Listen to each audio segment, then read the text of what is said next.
There are places on this earth that defy logic. Structures so massive, so precise, so impossibly advanced, they shouldn't exist. Not with the tools we're told ancient people had, not with the knowledge they supposedly lacked. And yet, they do.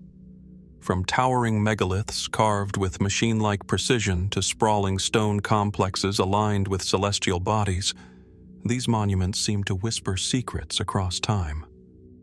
Who carved them? How did they move stones weighing hundreds of tons? Why do some of these sites mirror star maps that wouldn't be charted for millennia? We call them temples, fortresses, tombs. But could they be something more? Traces of a forgotten civilization?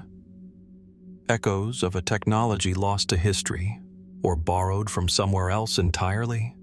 One thing is certain: the answers we've been given are far from complete. And the deeper we dig, the stranger the questions become. So sit back, relax, and let's dive into the most mysterious structures ever discovered. Monuments that challenge everything we think we know about our past. And who might have truly built them? Tucked deep within the lush, mist-wrapped highlands of West Java, Indonesia, stands a hill unlike any other. From a distance, it seems ordinary, a forested rise surrounded by rice terraces and volcanic soil. But as one draws closer, the natural illusion begins to dissolve. Angular stone columns emerge from the earth, stacked with a peculiar regularity, arranged in terraces that feel deliberate, almost architectural. This is Gunung Padang.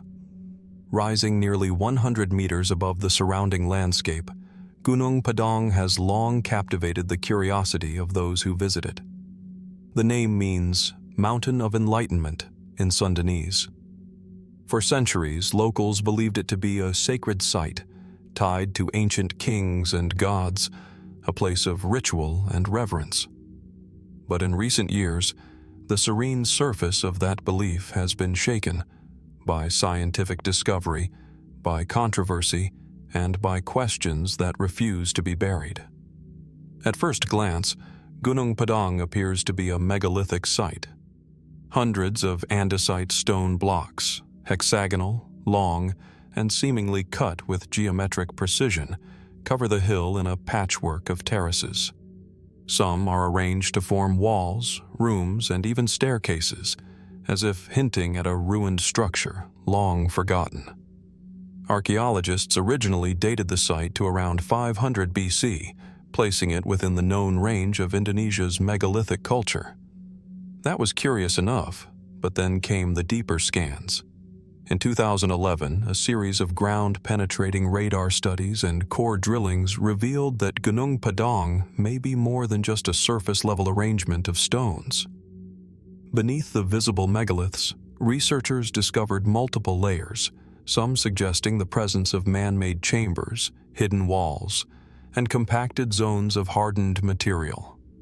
These findings led to a bold hypothesis that Gunung Padang was not simply an ancient ceremonial platform, but a pyramidal structure, built in phases, with the earliest layers potentially dating as far back as 20,000 BC. If true, that would rewrite not just Indonesian history, but human history itself. To put that into perspective, the Great Pyramid of Giza dates to around 2500 BC. Göbekli Tepe, the world's oldest confirmed megalithic site, is dated to roughly 9600 BC. The possibility that Gunung Padang predates even that, by another 10,000 years, is almost unthinkable.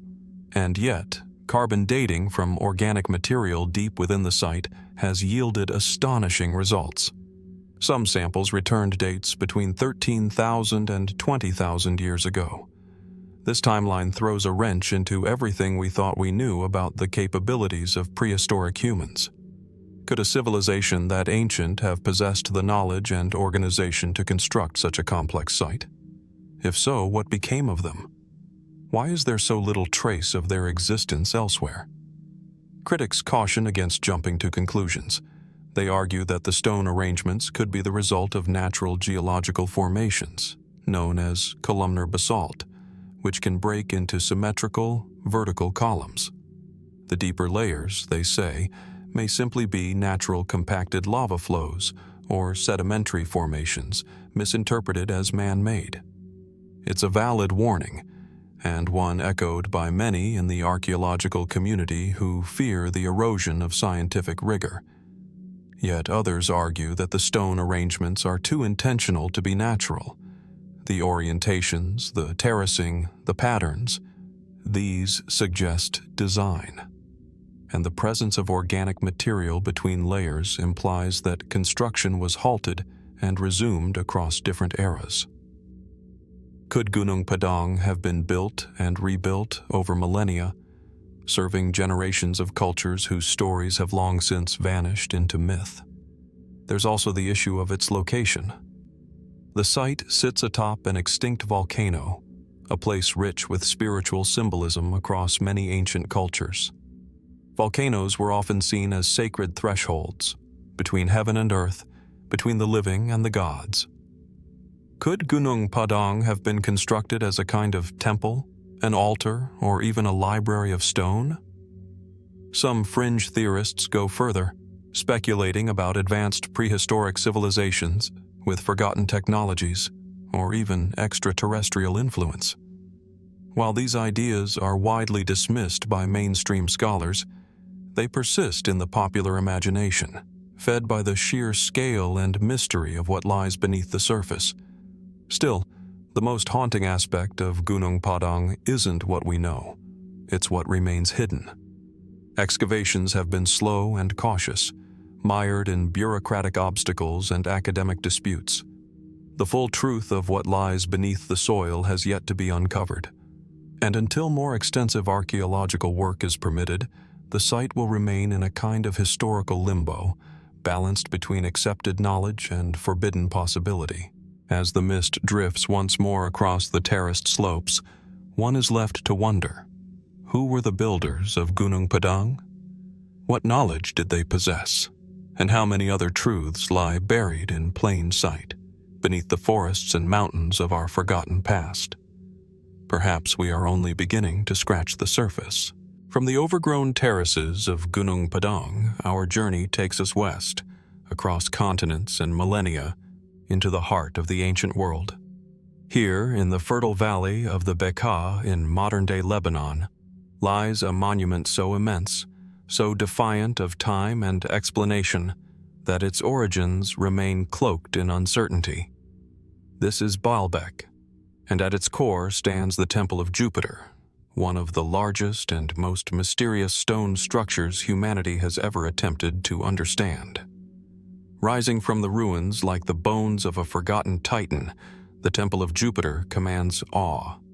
Its remaining 6 columns, each over 60 feet tall and weighing nearly 400 tons, seem to pierce the sky, a testament to an ambition we cannot fully grasp. Scattered around them lie toppled stones the size of railway cars. But it is not the visible grandeur that provokes the deepest questions. It is what lies beneath. Beneath the temple's foundation sits the trilithon, a trio of megalithic stones, each estimated to weigh over 800 tons, stacked with uncanny precision. Nearby, in a quarry just meters away, rests an even larger block, the stone of the pregnant woman, believed to weigh over 1,000 tons. These aren't legends. They are real, cut from stone, shaped and positioned in ways that continue to baffle engineers and historians alike. Who built them? And more pressingly, how? Mainstream archaeology holds that Baalbek was developed during the Roman Empire, when the site became a major center for worshipping Jupiter. The grandeur of the temple reflects the Roman desire to showcase divine and imperial might. It is said that the Romans, with their vast resources and mastery of stonework, constructed the entire complex sometime in the 1st century AD, and much of the visible architecture, intricately carved capitals, fluted columns, marble stairways, bears their unmistakable signature. But then comes the question, did the Romans build everything here? Even the most advanced Roman construction projects pale in comparison to the scale of the Trilithon. While Roman cranes could lift stones weighing several dozen tons, nothing in the historical record confirms that they could maneuver multi-hundred-ton blocks with such surgical precision, especially not over uneven terrain or into elevated positions. Some scholars suggest the megaliths may predate Roman involvement entirely, possibly by centuries or more. Local legends hint at a far older origin. The ancient Phoenicians associated Baalbek with Baal, the storm god, and believed it to be the dwelling place of gods and giants. Later, Islamic traditions claimed it was built by jinn, supernatural beings of fire, under the command of King Solomon. While these tales are often dismissed as folklore, they reflect something deeper, the human instinct to explain the unexplainable through myth. From an engineering standpoint, the sheer logistics of moving and placing the Trilithon remain a puzzle. How were the stones cut with such accuracy? What tools were used to lift and align them? Why choose stones of such overwhelming size when smaller, more manageable blocks would have sufficed? One theory suggests that ancient builders used massive earthen ramps and wooden rollers lubricated with animal fat. Another posits a lost lifting technology, perhaps involving counterweights or sophisticated scaffolding. Yet none of these explanations fully account for the precision of the placement, the almost seamless joints between these mammoth stones, as if they were pressed into position with a force we can scarcely imagine. Then, there are more fringe theories, suggesting that Baalbek is a remnant of a forgotten high civilization, one capable of manipulating gravity or harnessing lost energies. Others speculate it may have once been a landing platform for extraterrestrial visitors, citing the massive scale and elevated layout. These ideas, while often dismissed, continue to thrive on the margins of inquiry, fueled by a single, undeniable fact. We still don't have a definitive answer. Yet perhaps the most mysterious question is not about how the stones were placed, but why?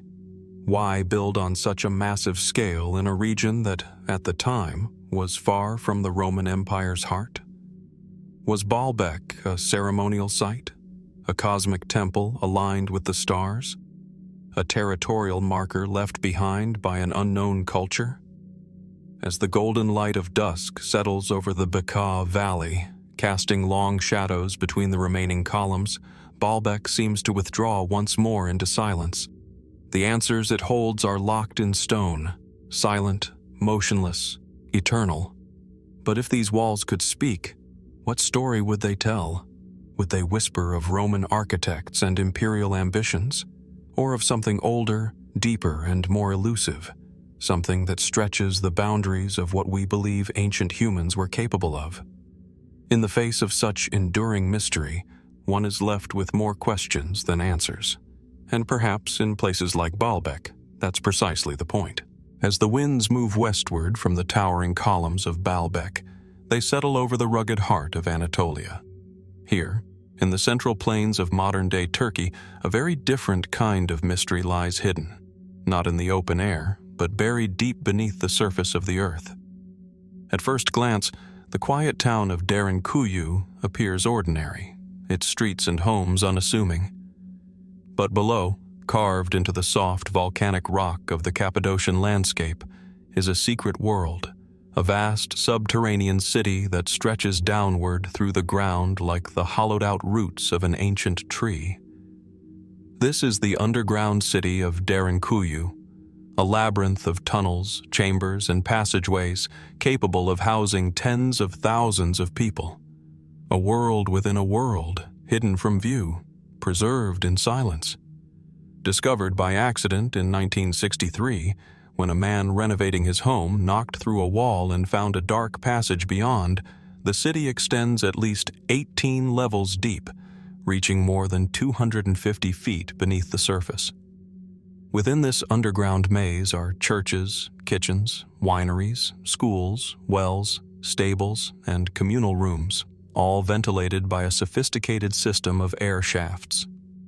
Massive circular stone doors could be rolled into place to seal off each level, and a separate network of tunnels allowed escape to other underground complexes miles away. How could such an intricate, sprawling network have been designed and built, without modern machinery, without electric light, and with tools no more advanced than chisels and hammers? Mainstream archaeology dates Derinkuyu's upper levels to around the 8th to 7th centuries BC, likely constructed by the Phrygians, an ancient Indo-European people. Later, it was expanded and used by early Christians fleeing persecution, and perhaps even earlier by the Hittites. Over time, the city evolved into a refuge, an invisible fortress beneath the earth, used during times of war, religious strife, or natural disaster. And yet, deeper levels of the city show signs of even greater antiquity. Some of the lower chambers suggest older construction techniques. The stone is more worn, the architecture more primitive. Was Derinkuyu truly begun in the first millennium BC? Or was it built atop something far older, something that predates recorded history? What would compel an entire community, or many generations of them, to live underground for months at a time? To breathe in the stale air of the deep earth, surrounded by stone, darkness, and silence. One theory suggests that Derinkuyu was not just a place of refuge from human enemies, but from something greater. Some scholars propose that ancient inhabitants may have built downward to escape extreme environmental conditions, perhaps volcanic eruptions, invading armies, or even climatic catastrophes. The city's many ventilation shafts and sealed doors hint at a defensive design, one capable of sustaining life in complete isolation. Others point to an even older origin. Could Derinkuyu have begun as a shelter during the last ice age, when Anatolia may have experienced long periods of inhospitable cold? Some researchers draw comparisons to other underground sites around the world, like those in Egypt, Peru, or India, suggesting that there may have once been a global tradition of subterranean architecture, now mostly lost to time. Fringe theories go further still.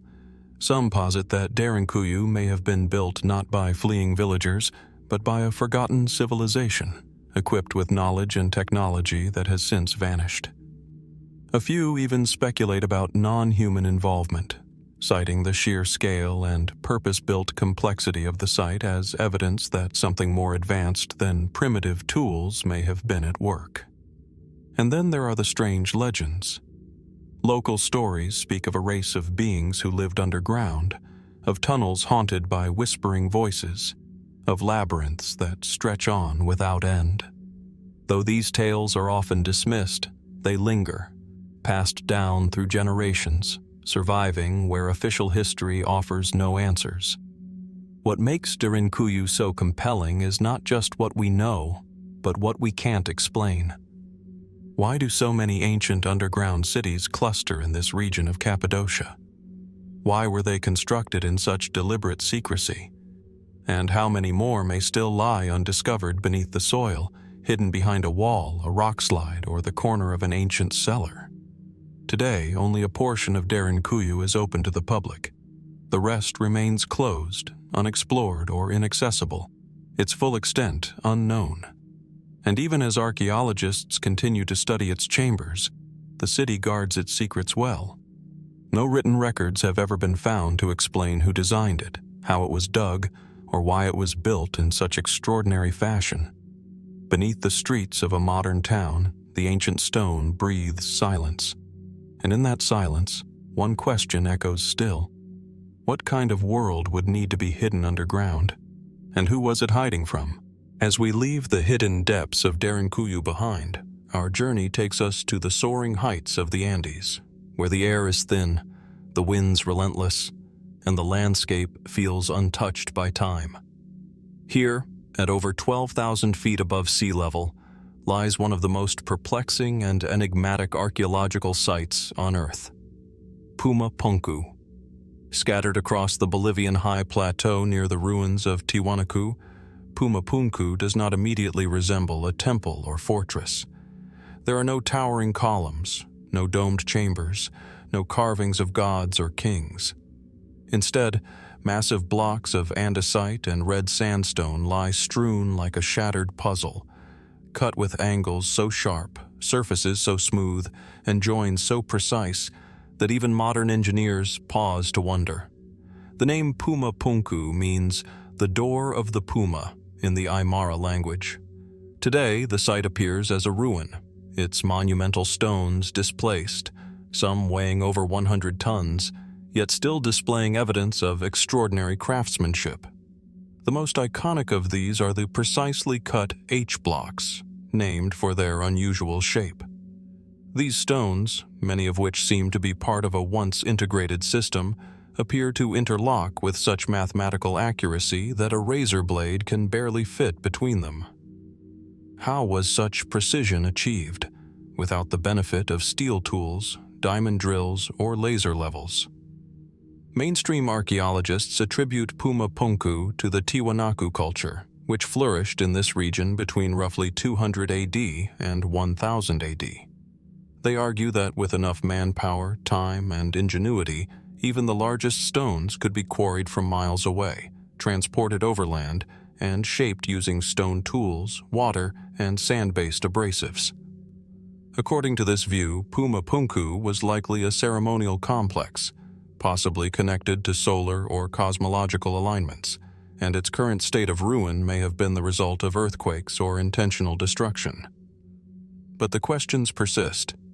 Why employ such an advanced level of stone cutting for a site so remote, so high in the mountains, where resources and air are scarce? Why create modular blocks that seem designed to fit together like components of an unknown machine? And why is there so little evidence, tools, inscriptions, scaffolding remains, to tell us how the work was done? Some researchers argue that the Tiwanaku attribution is based more on proximity than on evidence. The level of technological sophistication, they suggest, may point to an earlier, unknown civilization, one whose capabilities have been lost to time. Could it be that the Tiwanaku people inherited Puma Punku rather than built it from scratch? There are further puzzles. Some of the stones bear drilled holes of uniform depth and diameter in symmetrical patterns, as if intended to receive metal clamps or fittings. Others are grooved and beveled in a way that seems almost mechanical. When analyzed, the flatness of some surfaces rivals that of modern stone milling. Yet there are no written records, no blueprints, and no definitive answers. This has led to a swirl of fringe theories. Some propose that Puma Punku is evidence of a now extinct global civilization, one that possessed a form of lost technology, perhaps akin to geopolymer casting or advanced machining. Others speculate about even more exotic origins, from Atlantean engineers to extraterrestrial involvement. While these ideas remain unproven and highly controversial, they reflect a persistent truth. Puma Punku does not fit easily into the conventional timeline of human development. Even among those who reject the more radical theories, there is a growing consensus that something unusual occurred here. Whether it was an ancient experiment in architecture, a forgotten center of astronomical observation, or a symbolic gateway to another world, Puma Punku challenges our assumptions.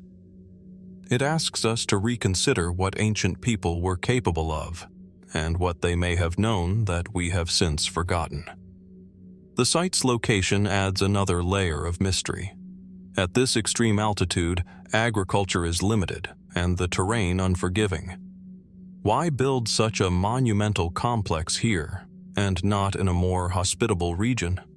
Could the placement itself be meaningful, perhaps tied to celestial alignments or to sacred geography understood only by its builders? Even the destruction of Puma Punku raises questions. Was it toppled by a massive earthquake, as some believe? Or was it dismantled purposefully, its secrets intentionally buried beneath time and rubble? The site is not only incomplete, it feels interrupted, as though something was left unfinished or erased. Today, Puma Punku remains partially excavated, its full story still locked in stone.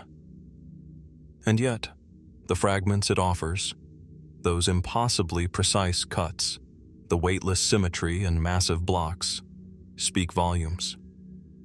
As the Andean sun sets behind the nearby peaks, casting long shadows across the stones, the questions return, whispering with the wind. Who carved these stones with such impossible precision? What purpose did this place truly serve? And how much of our past remains hidden, waiting like Puma Punku to be uncovered and understood? From the wind-swept heights of the Andes, we now shift across oceans and continents toward the golden deserts of northwestern India. Here, rising like a mirage from the Thar's scorched earth, stands a structure of formidable scale and haunting beauty. Towering over the ancient city of Jodhpur, Mehrangarh, the fort of Jodhpur, is not merely a monument to royal power. It is a citadel of mystery, shadowed by centuries of silence, secrets, and stories that refuse to die.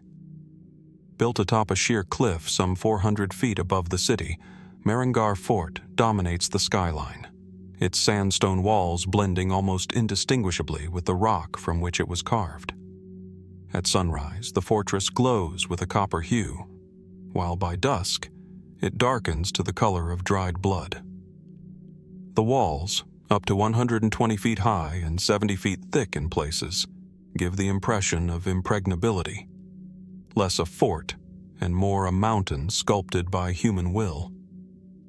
According to historical records, the fort's foundations were laid in the mid-15th century by Rao Jodha, a Rajput ruler of the Rathore dynasty. Construction continued over generations, with new palaces, temples, courtyards, and gates added by his descendants. Today, its inner structures reflect a fusion of Mughal and Rajput architecture. Delicately carved sandstone screens, ornate balconies, and intricate murals. But behind the elegance lies something older, something unexplained. Local legends speak of a hermit who once lived on the hill known as Chirya Nathji, the Hill of Birds. When Rao Jodha sought to build his fort here, the hermit, angered by the disturbance, cursed the land. "May your citadel always suffer from scarcity of water," he declared. To this day, despite its elevation and engineering, the fort and surrounding area struggle with water shortages. Coincidence or lingering curse? But the story doesn't end there. In an effort to lift the curse, lore says that a man was chosen for a grim task, to be buried alive within the fort's foundations as a form of sacrifice. His name was Raja Ram Meghwal, and his lineage is said to have been honored ever since. A small shrine within the fort still commemorates his name. Why would such a gruesome act be necessary? Were the builders merely appeasing superstition, or was there a deeper, older tradition at play? One that speaks of ritual entombment, a practice seen in several ancient cultures, used to bind human energy to a structure and grant it endurance. Beneath the fort's grand halls and echoing courtyards lie tunnels and chambers that have yet to be fully explored. Some say they lead to hidden vaults, others to secret escape routes carved through the stone. A few believe they conceal something older, perhaps remnants of a civilization predating the fort's official history. Could Mehrangarh be resting atop the ruins of an even more ancient stronghold, long forgotten by the records of dynasties and kings? And then there are the marks of battle, deep scars in the fort's stone gates caused by cannonballs, still visible centuries later. But curiously, some of these indentations appear too uniform, too precise. Were they all caused by warfare? Or do some marks hide a purpose not yet recognized? Even within the fort's ornate palaces, enigmas remain. The Zenana Deodi, the queen's quarters, holds finely latticed screens that allow for observation without being seen. But these jolly screens are more than decorative. Their patterns are mathematically sophisticated, allowing airflow in scorching heat while preserving cool interiors. The acoustic properties, too, are remarkable. Certain arches carry whispers across vast rooms. Were these designs the product of trial and error, or of a deeper scientific knowledge cloaked in artistry? The surrounding landscape adds to the intrigue. Carved into the rocky base of the fort are stepwells, ancient water structures of staggering complexity, designed to store and preserve water in this arid land. But the engineering precision of some of these wells raises questions. Their angles, symmetry, and alignment with celestial events hint at a blend of hydrology and cosmology, long before such concepts were formally studied. Some speculate that Mehranagar, like many other sites across India, may hold Vedic or even pre-Vedic roots, linked to sacred geography and energy lines mapped by ancient sages. The alignment of certain structures within the fort, the orientation of key entrances, and the symbolic motifs in the carvings all seem to point to a deeper, older system of knowledge now lost or obscured. Of course, such theories are difficult to prove and easy to dismiss. Yet Mehranagar persists as a place that resists simple explanation. It is at once a fortress and a sanctuary, a palace and a tomb, a work of human hands and, perhaps, something older, inherited, adapted, repurposed. Today, as tourists walk its ramparts and gaze out over the blue city of Jodhpur below, few realize the layers of history they are passing through. Fewer still wonder what might lie beneath their feet, sealed behind thick walls and veiled in silence. Was Mehranagar Fort simply the product of Rajput ambition? Or is it the surface expression of something deeper?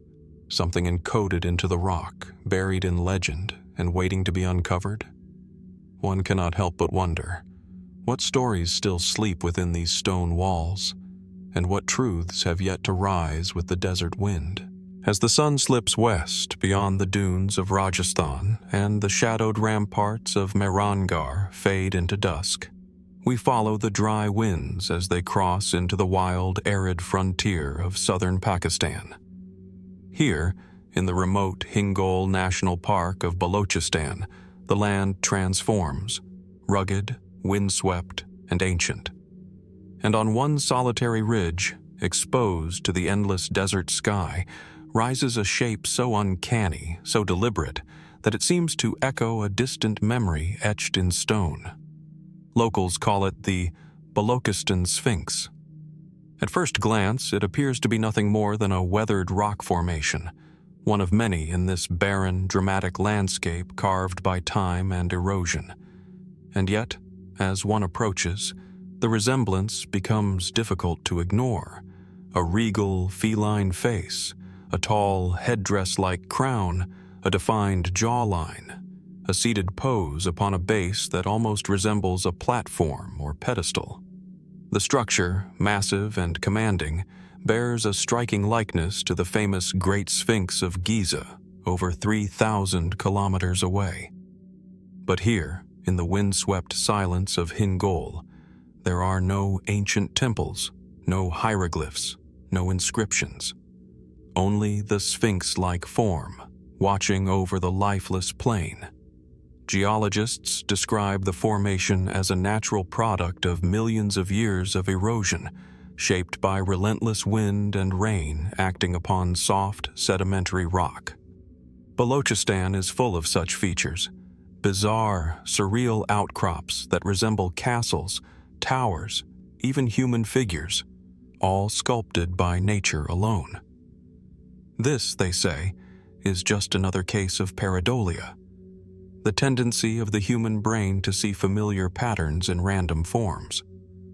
But some observers are not so convinced. From certain angles, the Balochistan Sphinx displays lines and edges that appear unusually symmetrical. Some researchers and theorists have noted what they believe to be step-like patterns leading up to its base, along with straight-cut surfaces that suggest intentional shaping. The crown, or headdress, appears to taper with geometric precision. Its face, while worn, is almost proportionate, And nearby, some claim to see additional formations resembling walls, chambers, or even collapsed columns. Could this be a coincidence of wind and time? Or could this be the remnants of a forgotten monument, carved by human hands, so ancient, so eroded, that it now straddles the line between nature and intention? Mainstream archaeology has offered little investigation.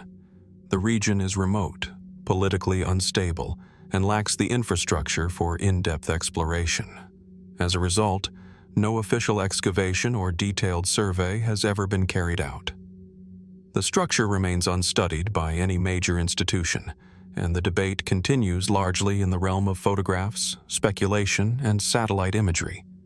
If the Balochistan Sphinx was shaped by human hands, then who created it?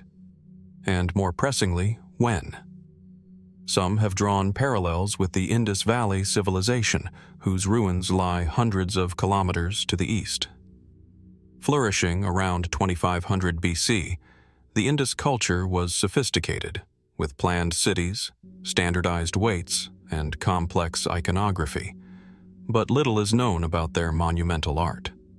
Others suggest the formation could predate even that, perhaps a product of a prehistoric culture now lost to the sands of time. If true, it would require a drastic rethinking of what we know about human settlement in the region. Then there is the more radical hypothesis that this Sphinx is not simply similar to Egypt's, but connected to it. Some fringe theorists propose a shared ancient culture that spanned continents, with echoes of the same symbols and styles appearing in Egypt, Mesopotamia, and South Asia. Was there once a civilization so old that its remnants now lie broken across the world, misunderstood as natural forms or dismissed as local legend?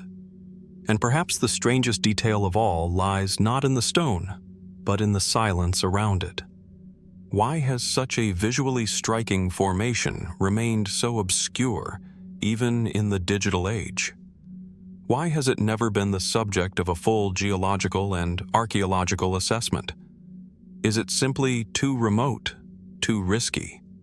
Or has its ambiguity made it easy to ignore, neither fully a monument nor entirely a rock? In the end, the Sphinx of Balochistan remains where it has stood for untold ages, aloof and unmoved, carved either by nature or by a hand now lost.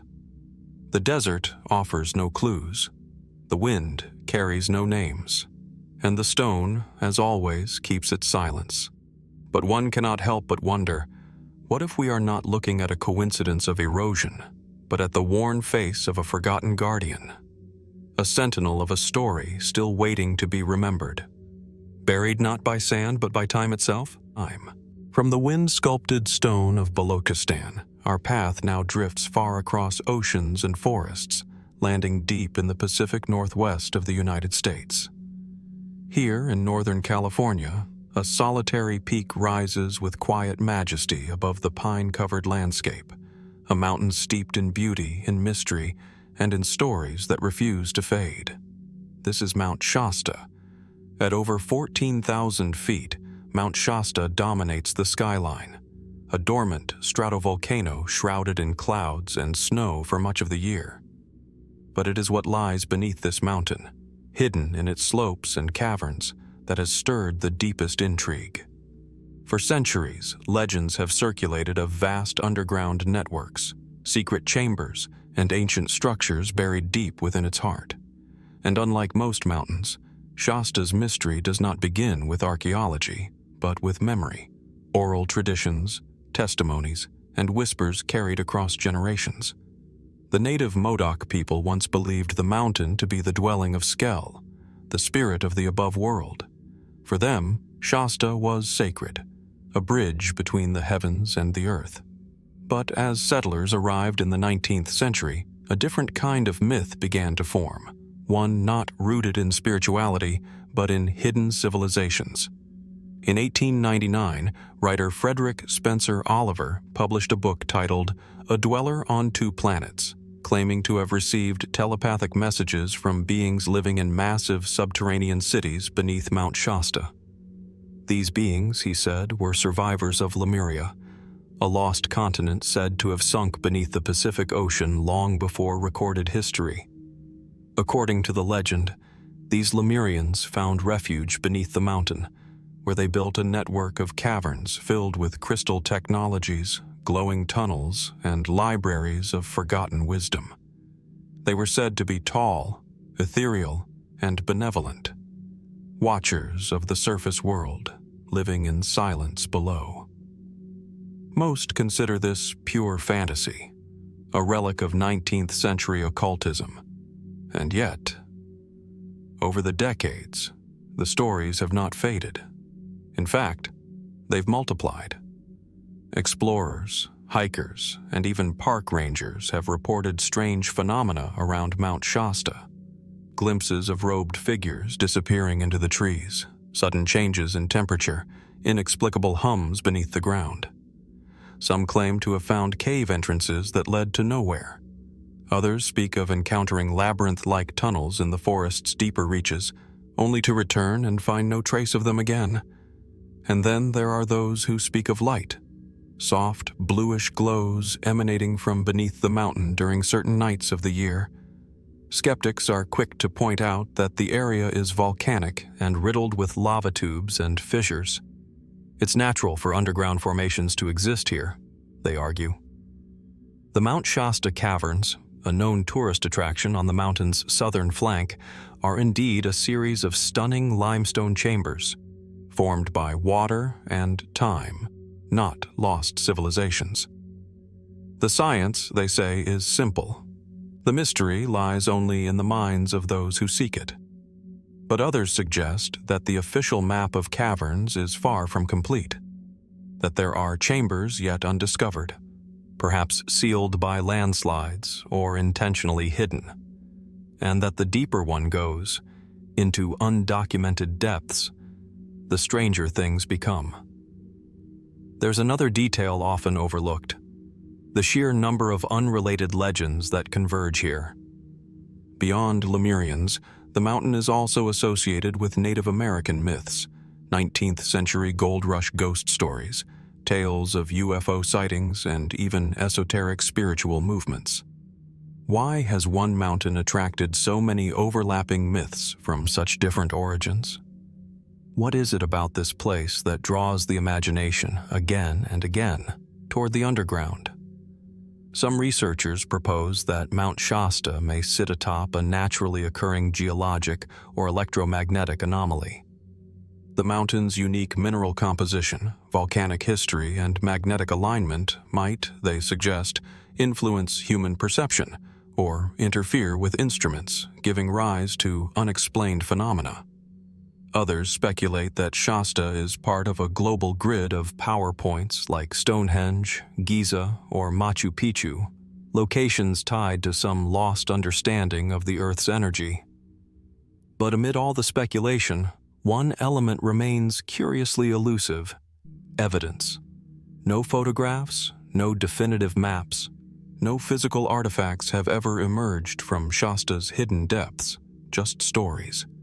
And yet, those stories persist, repeated with conviction by locals, wanderers, and seekers who swear they saw, heard, or felt something they cannot explain. Perhaps the real mystery lies not in what may be hidden beneath the mountain, but in how it continues to pull at the human psyche. Across time and culture, Mount Shasta has served as a canvas for myth and meaning, a mirror reflecting our most ancient longings, for lost wisdom, for hidden truths, for connection to something greater than ourselves. So we are left with questions, the kind that echo softly through pine forests and stone. Is there truly something hidden beneath Mount Shasta, or is the mountain itself the mystery, drawing secrets from within those who dare to wonder? From the snow-veiled heights of Mount Shasta, where legends echo in the stillness of the pines, we now descend into the sweltering sacred heart of southern India. In the city of Thiruvananthapuram, hidden among bustling streets and tropical palms, rises a temple older than memory, ornate, guarded, and wrapped in gold. This is the Padmanabhaswamy temple, dedicated to Lord Vishnu, where divinity and mystery intertwine. and at its core lies one of the most impenetrable enigmas of the ancient world: Vault B. The temple itself is a marvel. A towering gopuram of carved granite watches over the complex, its facade adorned with thousands of sculpted deities, each frozen in silent devotion. Within lies the reclining statue of Vishnu, Padmanabha, resting on the cosmic serpent Ananta, a vision so vast it stretches across multiple chambers. This is not merely a place of worship, but a portal to mythic time, where the material and the metaphysical appear to blur. For centuries, the temple's wealth was a subject of reverence, rumor, and restraint. Then, in 2011, the Indian Supreme Court ordered an inventory of its sealed vaults. What they found stunned the world. Behind massive doors, chambers were opened to reveal staggering treasure: gold coins by the ton, jewel-encrusted crowns, golden idols, antique weaponry, ceremonial ornaments, hidden away in the darkness for generations. The value? Estimated to be in the billions, perhaps even trillions, though no complete valuation has ever been confirmed. And yet, amid the astonishment, one vault remained unopened: Vault B. Unlike the others, Vault B was not simply locked. It was sealed. Its entrance a thick iron door with no visible handle or hinges, adorned with carvings and shrouded in ritual taboo. According to temple tradition, this door is not to be opened by human hands. It is said to be guarded by serpents, spirits, and powerful cosmic forces. The belief is that disturbing it would invite catastrophe. Attempts were made to explore the vault in recent years, but each effort has been met with resistance, from temple authorities, religious leaders, and inexplicable complications. In one instance, officials claimed they would use mechanical means to open the door. The plan was swiftly abandoned. Public outcry was fierce. Spiritual leaders warned of dire consequences. Some even claimed that the door could only be opened by chanting a specific Garuda mantra, passed down through a lineage that no longer exists. But why such fear? What could possibly lie behind that door? Some say it's merely another treasure chamber, perhaps even more valuable than those already opened. Others speculate about ancient manuscripts, secret knowledge, or artifacts of divine origin, objects not meant for the modern world. There are whispers that the vault may contain texts from a forgotten civilization, records of mankind's earliest days, or maps to hidden cities buried beneath the earth. Then there are the more unsettling theories. A few believe that Vault B houses a powerful energy, one meant to remain sealed, that it may be a spiritual containment chamber, a gateway to realms not meant to be disturbed. Some esoteric traditions link it to the idea of Agni, the fire of destruction, or Shakti, untamed cosmic force, and still others suggest something darker. That Vault B is not a vault at all, but a tomb. That it was never meant to be opened because it does not house treasure, but something sealed away, not to protect it from us, but to protect us from it. Of course, skeptics dismiss these claims as superstition, fueled by centuries of isolation and myth. They point to the political sensitivity of temple administration, the cultural importance of maintaining tradition, and the sheer logistical challenges of excavation in such an ancient site. To them, Vault B is a locked door, nothing more. Yet the hesitation remains. In a world increasingly driven by exploration and exposure, Vault B stands as an exception, a door we have chosen not to open. Whether out of fear, reverence, or wisdom, it continues to sit in silent defiance of modern curiosity. And that silence speaks volumes. As priests continue their rituals and pilgrims pour through the temple gates, the sealed chamber waits. And while the sun rises each day over the Gopuram's golden pinnacle, no light touches the depths of Vault B. It remains untouched, unseen, and unsolved. So the question lingers. What lies behind the door that no one dares to open? And what does it mean when a civilization chooses mystery over knowledge, silence over discovery? From the sealed silence of Vault B in India, where divinity and secrecy intertwine behind stone, we now turn to the highlands of East Africa, where faith has taken a different form, one carved not above the earth, but deep within it. In northern Ethiopia, in the ancient town of Lalibela, lie structures so unusual, so serene, and yet so inexplicable in their execution that they continue to baffle historians, architects, and engineers to this day. Here, rising not from the ground but within it, are a series of monolithic churches, each carved directly into solid volcanic rock, sculpted downwards from the surface into freestanding structures. The most iconic of them all is Bete Georgis, the Church of St. George. Viewed from above, it resembles a perfect cross sunken into the earth, its roof flush with the surrounding plateau. But what lies beneath that roof is no illusion.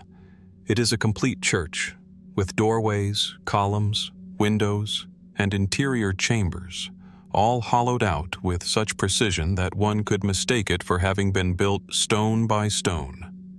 Yet it was not built. It was excavated. There are 11 such churches in Lalibela, each one hewn out of the reddish tough rock that dominates the landscape.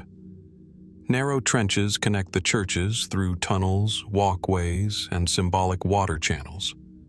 Some are single-level, others have multiple stories, underground crypts, and elaborate reliefs carved into their inner walls.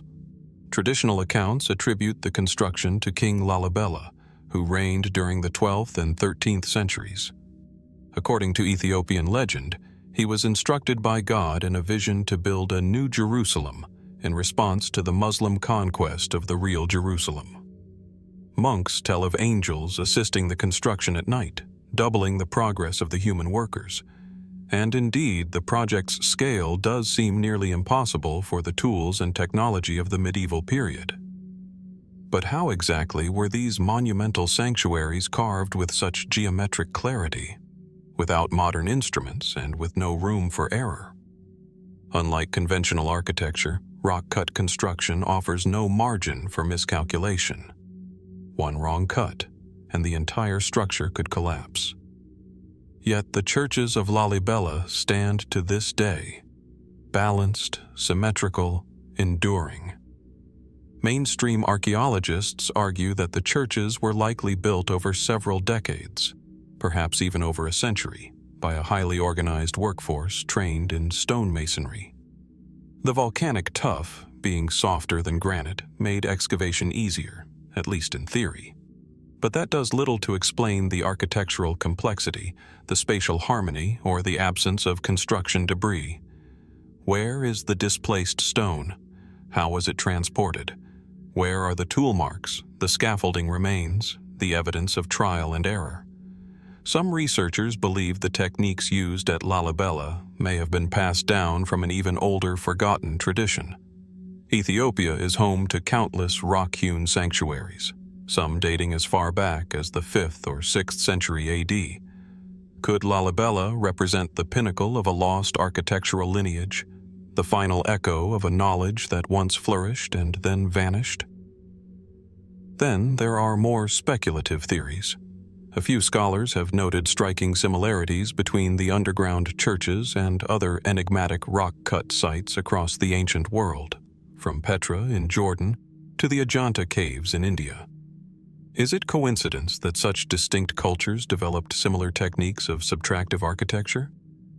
Or do these sites hint at a once shared system of sacred design, now obscured by time and geography? More fringe ideas suggest that the churches were not made by medieval Ethiopians at all, but inherited from a much older civilization, one whose existence has been erased from official history. Some even point to the Templars, claiming secret connections between Ethiopia and the Holy Grail legends of medieval Europe. While these claims remain unproven, they feed a persistent question. Why does Lalibela feel older than it claims to be? The symbolic complexity of the churches adds another layer to the mystery. Their orientation, layout, and interconnectedness appear to follow a spiritual blueprint. Some are linked by cruciform trenches. Others are separated by labyrinthine paths or concealed tunnels. Water channels flow in deliberate directions. Some say to represent the River Jordan. These were not randomly placed structures. They form a sacred landscape, perhaps designed to be walked like a living prayer, a pilgrimage beneath the surface of the world. And then there's the silence. Despite its significance, Lalibela remains curiously underexamined. Few full-scale archaeological studies have been conducted. Ground-penetrating radar surveys have been limited, and many of the churches remain active places of worship, shielded from intrusive investigation out of reverence. This spiritual seclusion has preserved the sanctity of the site, but it has also preserved its questions. As incense rises in the dim light of Beta Georgis and chants echo through stone-carved corridors, one is left not only with awe, but with uncertainty. Who first envisioned these churches, not as buildings, but as negative space drawn out of the earth itself? What tools did they wield, and what knowledge guided their hand? And if the stones could speak, what stories might they whisper of the world before memory? From the sunken sanctuaries of Lalibela, etched into the volcanic heart of Ethiopia, we now travel across oceans and hemispheres, arriving high in the Peruvian Andes. Here, overlooking the ancient city of Cusco, lies a fortress, or perhaps something more, built from stones so massive and so precisely interlocked that they seem to defy the very nature of stone itself. This is Sacsayhuamán. Set at an altitude of over 12,000 feet, the ruins of Sacsayhuamán sprawl across a rugged plateau, their walls rising and zigzagging like the spine of a sleeping serpent. From a distance, the structure appears monumental, imposing blocks of stone fitted together without mortar, each one hewn with startling accuracy. But it is up close where the true mystery begins. Some of these stones stand over 20 feet tall and weigh up to 125 tons. And yet, they sit snugly beside one another, their edges smooth, their joints tight. So tight, in fact, that not even a blade of grass can slip between them. No mortar binds them. No visible chisel marks betray their shaping. The corners are rounded, the angles irregular, and yet the fit is perfect. Mainstream archaeology attributes Sacsayhuamán to the Inca Empire, built during the 15th century as a military fortress and ceremonial complex. The Incas were, without question, master builders, engineers of roads, aqueducts, and cities like Machu Picchu. They are said to have used a combination of wooden levers, stone hammers, and sheer manpower to move and place these megaliths. But that explanation, while plausible in part, leaves many questions unanswered. If the Incas built Sacsayhuamán, why do some of the stones appear vastly more eroded than others? Why do certain construction styles within the complex seem older, almost alien in comparison to classic Inca masonry? And how, with no wheels and no iron tools, were stones of this scale transported and placed with such mathematical perfection? Even among Peru's many impressive ruins, Sacsayhuamán stands apart, not only in size and scale, but in silence. There are no written records of its construction, no blueprints, no clear evidence of its original purpose, and no consensus. Some scholars suggest that the Incas may have inherited the site from a pre-Inca civilization, one whose techniques and knowledge have since vanished. Legends of the Kilki culture, said to have inhabited the region centuries earlier, point to the possibility of a lost lineage of builders. But the mystery doesn't end there. Alternative theorists point to the polygonal masonry as evidence of an entirely different kind of engineering. The stones at Sacsayhuamán are not rectangular or square. but cut into complex, interlocking shapes, with each block uniquely molded to fit its neighbors like pieces of a giant stone jigsaw puzzle. Was this to withstand earthquakes, as some suggest? Or was there another reason? Perhaps symbolic, or even technological. More fringe theories go further still. Some suggest that the stones were not carved and moved, but softened, using an unknown plant-based alchemical process that temporarily turned stone into a malleable form. Others speculate about advanced lost technologies, devices capable of manipulating sound or resonance to lift and shape megaliths. Still others draw connections to global megalithic sites. Easter Island, Egypt, Puma Punku, arguing that the knowledge behind these constructions may have originated from a common, ancient source long before recorded history. Of course, such ideas remain unverified. And yet, the mystery endures, because the physical evidence continues to provoke awe. Even today, no modern reconstruction attempt has been able to replicate the scale or precision of Sacsayhuamán's largest walls, using the tools and methods attributed to the Incas. Some of the stones contain over a dozen angles, their contact points crafted with an almost fluid understanding of geometry. How was such accuracy achieved, especially without the written mathematical systems that we rely on today? And what of the site's design?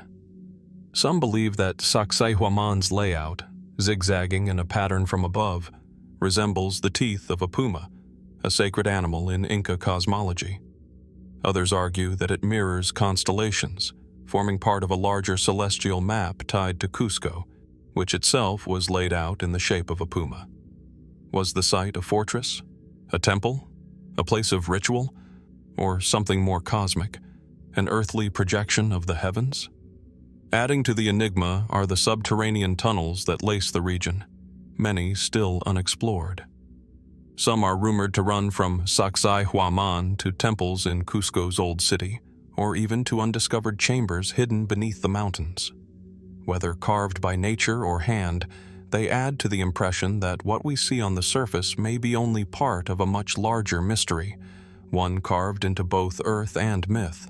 As the Andes glow orange beneath the setting sun, casting long shadows across the megalithic stones, Sacsayhuamán remains what it has always been, a riddle in rock, a monument to power, precision, and patience, built by hands whose knowledge may have far exceeded our assumptions.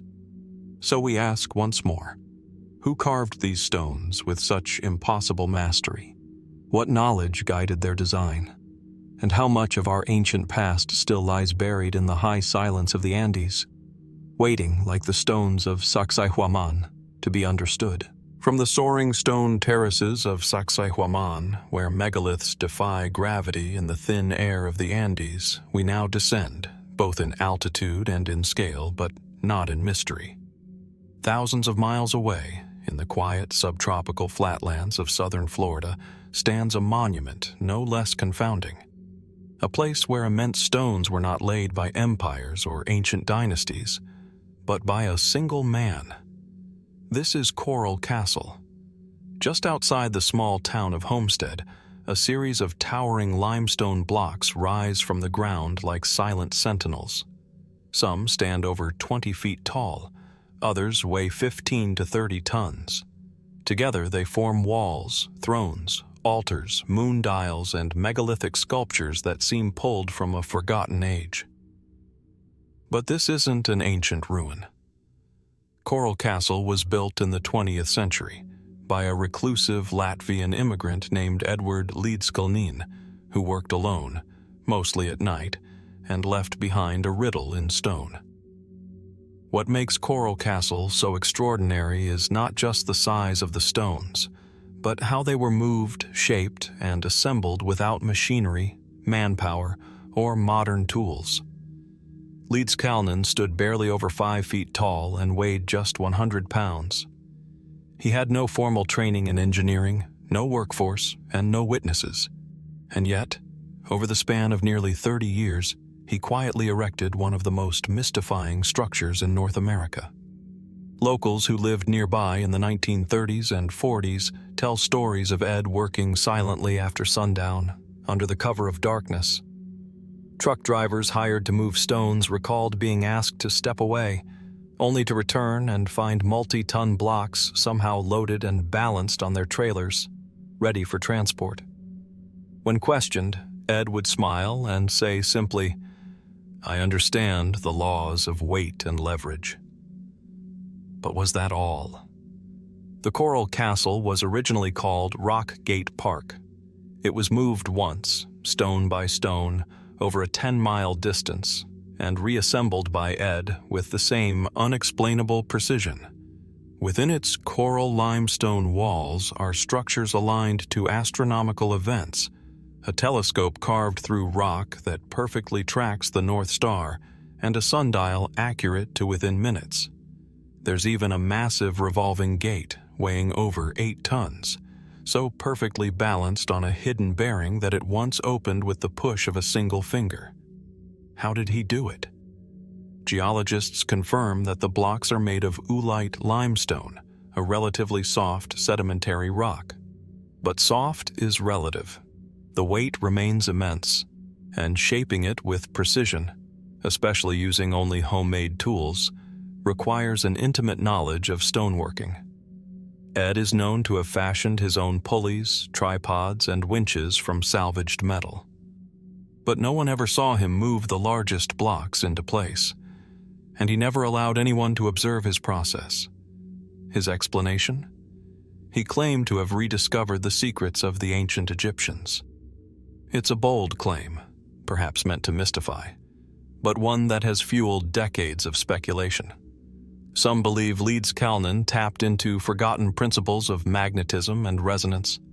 He was fascinated by electromagnetism, built strange coil devices, and wrote cryptically about the magnetic current in his self-published booklets.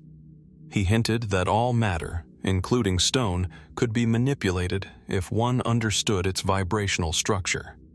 Fringe theorists suggest he may have discovered a way to reverse or neutralize gravity.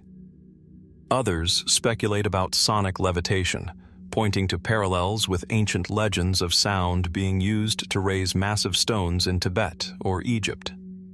No physical evidence of such a technology exists at Coral Castle, but the puzzle remains.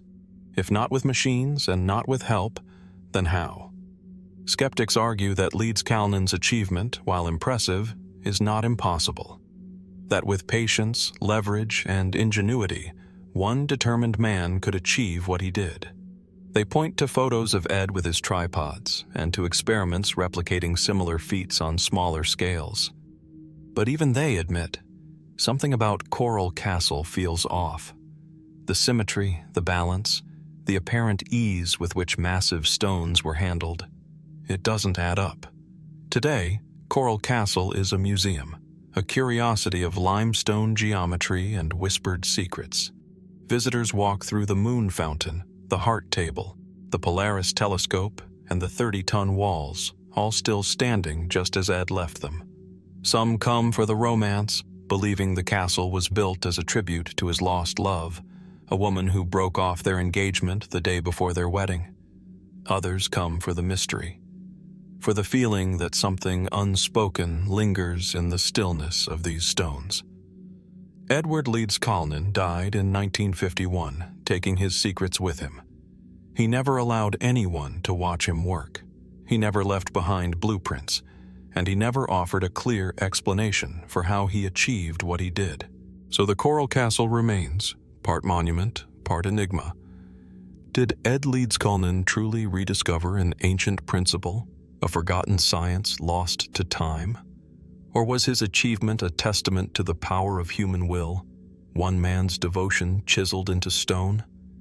And if there was a deeper secret, is it still hidden here, locked within these walls of coral? From the coral-carved enigma of a man working alone in Florida, we now journey back to the windswept highlands of South America. But here, in the shadow of a volcano, the mystery does not rise from the earth. it stretches across it. Spanning the vast altiplano of western Bolivia, etched into the barren soil like the strokes of an invisible hand, lie the Sajama lines, an ancient geoglyphic network so immense it defies easy comprehension. From the ground, the landscape appears still and empty, a dry, desolate plain peppered with tufts of yellow grass, hemmed in by low mountains and distant peaks.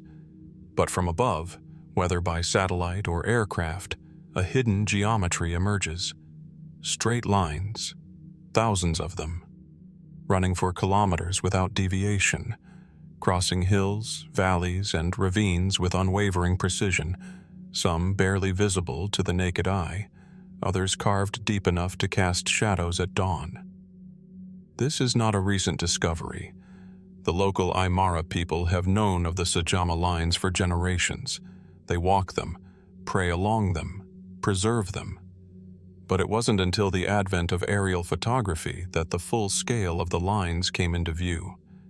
Estimates suggest that over 16,000 kilometers of linework span the Bolivian plateau, making the Sajama lines far more extensive than the Nazca lines of Peru, and yet far less understood. What are they? Who made them? And why? Unlike Nazca's animal figures and symbolic shapes, the Sajama lines depict nothing. No stylized birds, no spiral glyphs, no visible language. They are simply lines, long, straight, persistent, some intersecting, others running parallel, forming an almost web-like network across the land. Many lead to small shrines known as huacas, or to ancient burial towers called chulpas. Some converge at mountains considered sacred in Andean cosmology. Mainstream archaeologists believe the lines were created by indigenous peoples over many generations, likely during the pre-Columbian period. They were not carved deeply into the rock, but rather cleared, scraping away the top layer of dark soil and oxidized stone to reveal the lighter substrate beneath. It's a simple technique, but the result, when repeated with such scale and precision, is staggering. And it is this precision that continues to provoke curiosity. How were lines of such length made straight, without aerial perspective, without modern surveying equipment, and across uneven, often rugged terrain? Some stretch for 10, 20, even 30 kilometers without a visible curve or drift. In a region where even walking a straight path can be disorienting, how did ancient people chart a network that only reveals its form from the sky? One theory holds that the lines were ceremonial paths, used in religious processions, perhaps tracing routes between sacred sites. The Andes are rich with such cosmological traditions, where mountains, rivers, and stars form a divine map mirrored on the land. The Sajama lines may have been physical expressions of these spiritual journeys, an Andean pilgrimage inscribed on the earth. Others suggest the lines acted as directional markers, connecting communities, guiding travelers, or pointing towards seasonal astronomical events. Some alignments appear to match solar risings, solstices, or lunar positions, though not consistently enough to confirm a definitive pattern. The grid is too vast, too fragmented. There are also practical explanations. Some researchers argue that the lines may have once delineated land divisions, property boundaries, territorial markers, or agricultural zones. But if so, why the extraordinary lengths? Why follow such difficult terrain? Why maintain the lines for centuries? And then there are the more speculative ideas. Some have proposed that the Sajama lines are remnants of an ancient mapping system, one that transcends tribal or temporal boundaries. A lost science of geodesy or earth alignment, perhaps, where landscapes were inscribed with invisible knowledge, passed not through writing but through geometry. Others point to the uncanny similarities with other global geoglyphs, the ley lines of Britain, the ceremonial paths of ancient Egypt, even the desert grids of the American Southwest. Could the Sajama lines represent a global tradition, forgotten, fragmented, yet echoing across cultures separated by oceans and millennia? No tools have ever been recovered. No records survive. No origin legend explains their creation in full. And perhaps that's part of their power. The Sajama lines are not monuments to be entered, but patterns to be walked, narratives written not in language, but in motion. Even today, the lines remain an active part of the landscape. Local villagers maintain and walk them during festivals and rituals, keeping alive a connection that may stretch back thousands of years. But what those lines once truly meant remains unclear. As twilight falls over the Bolivian Altiplano and the icy breath of the Andes descends, the lines begin to fade into the dusk. From above, they form a quiet web, anchoring the sacred to the terrestrial, the known to the unknowable. So we are left to ask, were these lines mere paths of devotion, or part of something larger, something mapped across the earth, not to be seen from above, but to be felt from within? And if we could follow them all to their furthest ends, what might they ultimately reveal? From the high plains of Sajama, where lines etched into the earth stretch across the Bolivian landscape in silent alignment, we now move deeper into the Peruvian Andes, toward the edge of Lake Titicaca, where another mystery waits. It is neither a city, nor a monument, nor a sprawling geoglyph. It is a single stone face, but one that has puzzled travelers, mystics, and scholars alike. This is Aramu Muru, a flat vertical rock wall with a strange door-like indentation carved into its surface, a place locals have long called La Puerta de los Dioses, the Gate of the Gods. Set among the rugged, red sandstone formations of the Hayumarca mountain range, Aramu Muru appears at first to be a natural cliff. But approaching it reveals something deliberate. Carved into the wall is a large rectangular recess, roughly 7 meters high and 7 meters wide. At its center, a smaller niche forms a doorway just under 2 meters tall. The carving is smooth, precise, and anomalously symmetrical compared to the rough natural rock around it. There is no inscription, no ornamentation, no sign of construction materials. Only this silent, unfinished portal carved into stone. Mainstream archaeologists acknowledge the site, but consider it a minor, likely ceremonial feature. Perhaps the start of a temple or a symbolic altar left incomplete. They date it vaguely to the pre-Inca period, possibly linked to the Tiwanaku culture, which thrived in the Lake Titicaca region before 1000 AD. Yet no tools have been found, no artifacts, no settlement, no context. And still, the questions persist. Why carve a doorway into solid rock leading nowhere?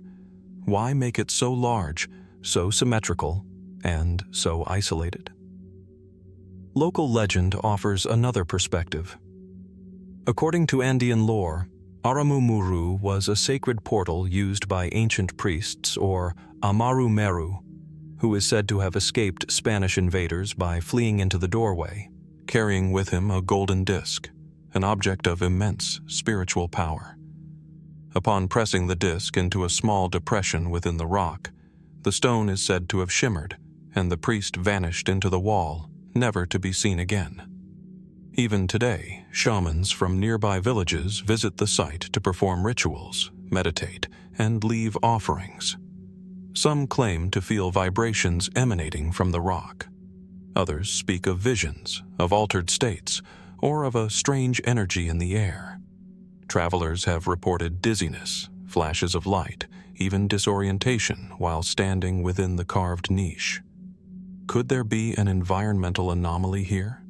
An electromagnetic pocket? A natural resonance in the stone? Or are these simply stories that have grown over time, feeding off silence and shape?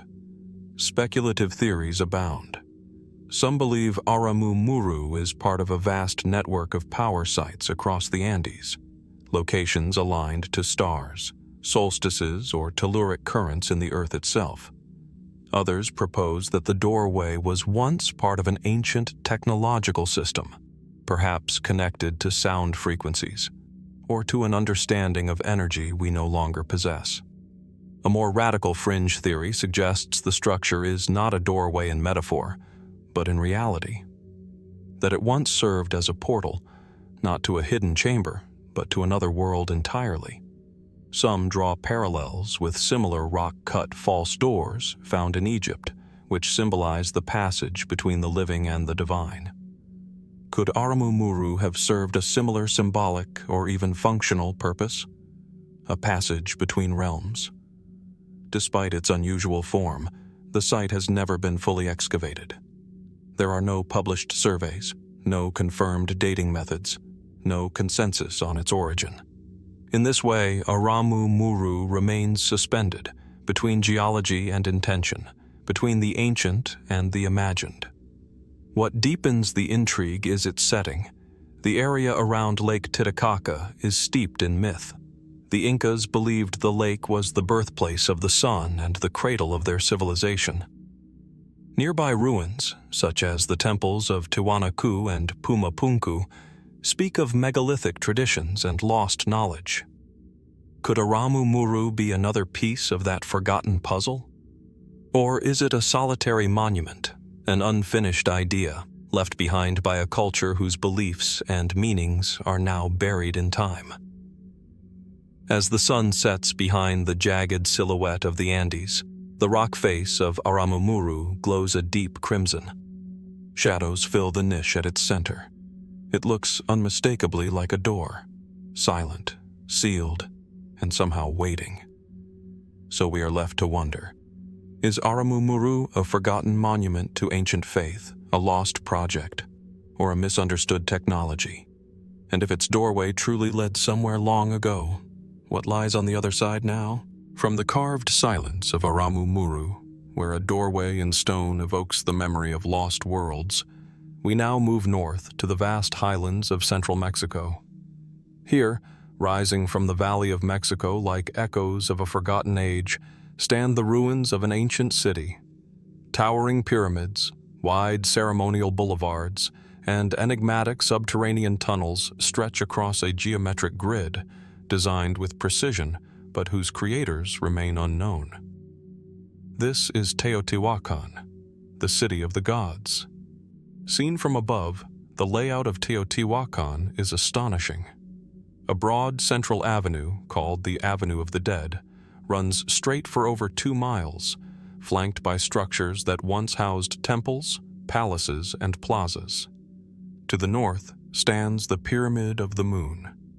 At the center, the Pyramid of the Sun, one of the largest pyramids in the world. And to the south, the Temple of the Feathered Serpent, adorned with stone serpent heads emerging from its stepped facade. But perhaps the greatest mystery of Teotihuacan is not its scale, but its silence. When the Aztecs arrived in the region centuries later, the city was already abandoned. They gave it the name we know today, Teotihuacan, meaning the place where gods were born. To them, the site was sacred, a place of cosmic significance where the sun and moon themselves had been brought into being. And yet, the original builders of Teotihuacan remain unknown. They left behind no writing, no royal names, no monuments to individual rulers, only stone, aligned to the sky, speaking through geometry and shadow. Most scholars date the city's peak to between 100 BC and 550 AD. During that time, it was one of the largest cities in the world, home to an estimated 100,000 people, its influence reaching deep into Mesoamerica. Trade flowed through its streets.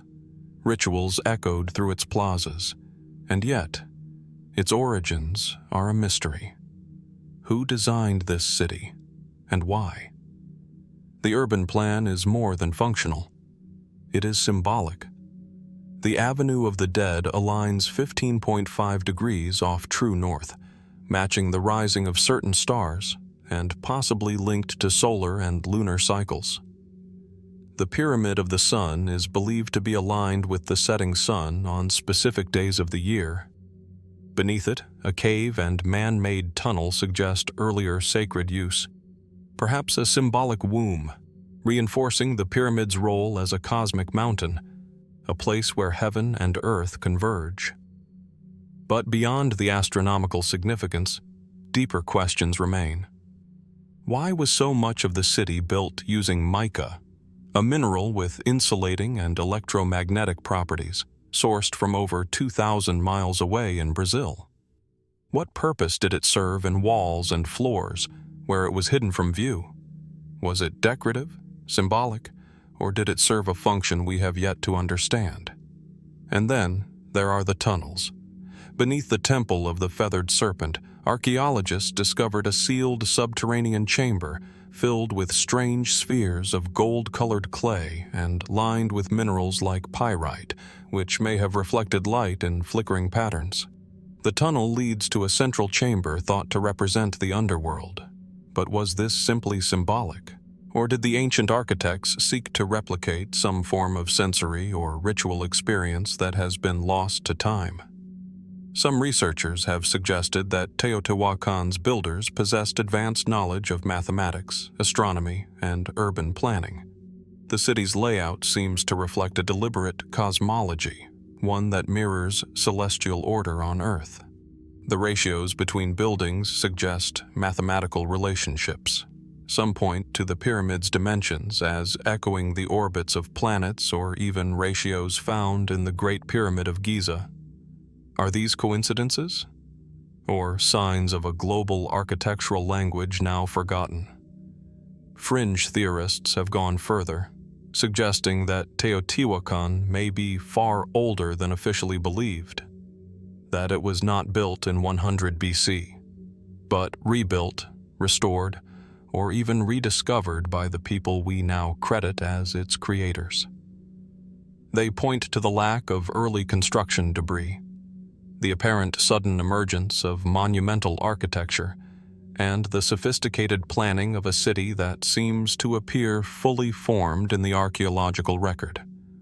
Of course, these ideas remain speculative, but they reflect something deeper. A sense that Teotihuacan doesn't quite fit into the familiar mold of ancient cities. It is too precise, too monumental, too silent. No single culture seems to have ruled it. No dynasty left its name. It is as if the city itself was the monument, the message, not to a man or a kingdom, but to an idea, a cosmic order rendered in stone. Today, Teotihuacan still draws pilgrims, seekers, and scholars. The pyramids stand as they have for centuries, their steps worn, but still echoing with meaning. Visitors climb to the summit of the Pyramid of the Sun, feeling the wind sweep across the valley, looking down the Avenue of the Dead, and wondering, what civilization created this city of gods? And why did they vanish without a trace? What knowledge did they encode into its geometry, its alignments, its silence? And if Teotihuacan was once a map of the heavens, what secrets might still lie buried beneath its stones? From the towering pyramids and geometric alignments of Teotihuacan, we return once more to the high Andes, where stone speaks in silence and architecture clings to mountains like a second skin. Hidden deep in Peru's Sacred Valley, where the Urubamba River winds through steep, fertile slopes, stands a place of astonishing precision and enduring enigma. This is Ollantaytambo. Surrounded by majestic peaks and terraced hillsides, Ollantaytambo was once a royal estate, a military stronghold, and a ceremonial center. But it is more than that. It is a riddle carved into the cliffs, a fusion of engineering and artistry that seems to defy the tools available to its builders.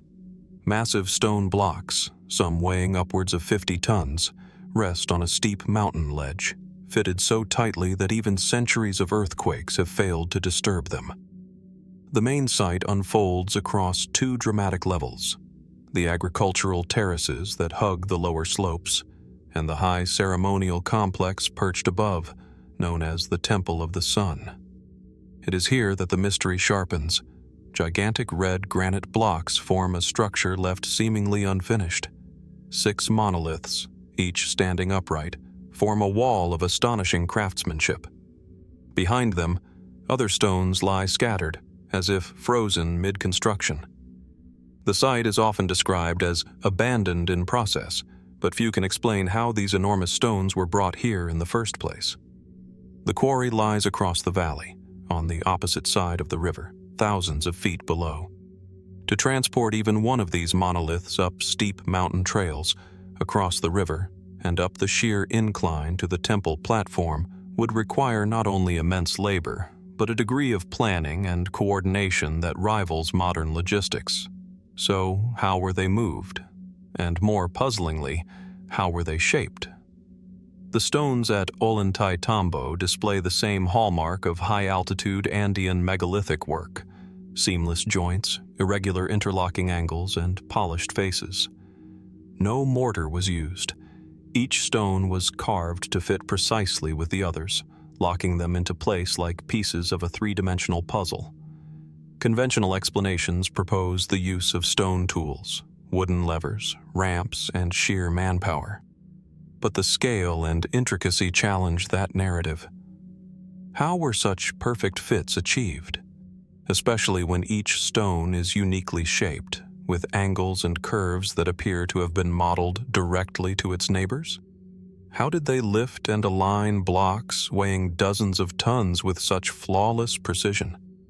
Mainstream archaeology attributes the construction to the Inca civilization, whose empire reached its height in the 15th century, and indeed, much of Ollantaytambo's design, its terraces, staircases, water channels, and urban layout reflects classic Inca engineering. The Incas were master builders, capable of transforming rugged terrain into harmonious architecture. But even they seem to treat the megalithic stones of the Sun Temple with a certain reverence, almost as if they were completing or repurposing something already ancient. This idea, that the Incas inherited parts of Ollantaytambo, has gained traction among some researchers. They suggest that the site may have existed in some form long before the Inca Empire rose to prominence, that it may represent a continuum of Andean construction spanning centuries, or even millennia. Could the massive blocks be remnants of an older culture, now forgotten, whose knowledge of stonework has been lost? Others point to clues etched into the very walls. On some stones, small protrusions and knobs remain, features also found at other enigmatic sites like Sacsayhuamán and Machu Picchu. Were these remnants of the carving process, handles for maneuvering, or symbolic markers of a lost language of stone? And then there's the story told by the mountain itself. High on the cliffs above Ollantaytambo, a natural rock formation looms. From certain angles, it resembles the profile of a human face, an enormous visage gazing down on the ruins below. Locals refer to it as Tunupa or Viracocha, depending on the tradition, a representation of an ancient deity or teacher who brought wisdom to the Andes. Is it simply a natural illusion, or was the entire site aligned to this face on purpose? More speculative theories abound. Some suggest that the stones were softened through unknown chemical processes, molded into place like clay, before hardening into granite once more. Others propose that Ollantaytambo was a kind of power center, part of a vast energy network that connected sacred sites across the Andes, aligned not only with the sun and stars, but with unseen forces of the earth. These ideas remain controversial, but what is undeniable is that Ollantaytambo doesn't just sit atop the landscape, it interacts with it. Its walls echo the contours of the surrounding mountains. Its terraces mirror the slopes they rest upon. Its staircases ascend with the rhythm of the land, as if shaped by more than just utility, shaped by intention, harmony, and reverence. Today, Ollantaytambo remains one of the few ancient sites still actively inhabited. Modern homes and cobbled streets wind through its lower levels, while above, the ancient stones endure, silent, unmoving, eternal. And yet, one cannot help but pause before the unfinished wall at the Temple of the Sun.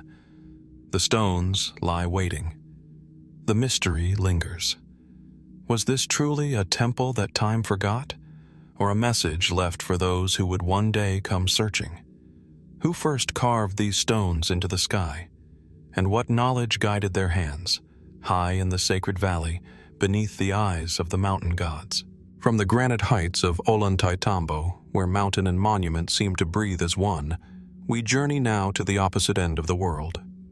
Far from the Incan heartlands of Peru, in the rolling grasslands of South Africa's Mpumalanga province, lies a site few have heard of and fewer still have visited. A circle of standing stones, weathered and quiet, perched high on a ridge overlooking the plains. To the untrained eye, it might seem unremarkable, but to those who have studied it, this is a place of deep mystery. Locals call it the birthplace of the sun. Others know it as Adam's calendar. Set against the backdrop of the rugged Drakensberg escarpment, the structure consists of a ring of dolerite stones, some upright, some toppled, all arranged with a curious symmetry. At its center are two taller monoliths, aligned to the north-south axis, standing like sentinels over time.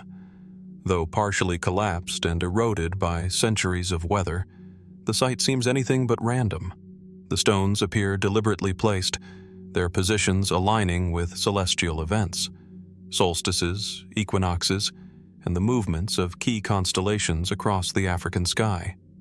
Some archaeologists classify it simply as an ancient cattle enclosure, one of many such stone circles found throughout southern Africa. But others see something more. In 2003, a South African pilot named Johan Heine noticed the site from the air while flying over the region. Intrigued by its symmetry and elevated position, he began investigating further. What he found suggested the layout might serve as an ancient calendar, tracking the sun's shadow as it moved between the central stones and others positioned around the perimeter. The entire complex, he claimed, functioned like a megalithic clock, marking days, seasons, and possibly even longer celestial cycles. This idea quickly captured the imagination of alternative historians who began to propose bold theories that Adam's calendar was not only a timekeeping device, but a megalithic observatory, older than Stonehenge, older than the pyramids, possibly dating back 75,000 years. Mainstream archaeology remains skeptical. No written records exist. No datable artifacts have been found in direct association with the stones, and the extreme age proposed by some proponents would place the site well before the emergence of complex civilization anywhere on Earth. But this skepticism has not silenced the questions.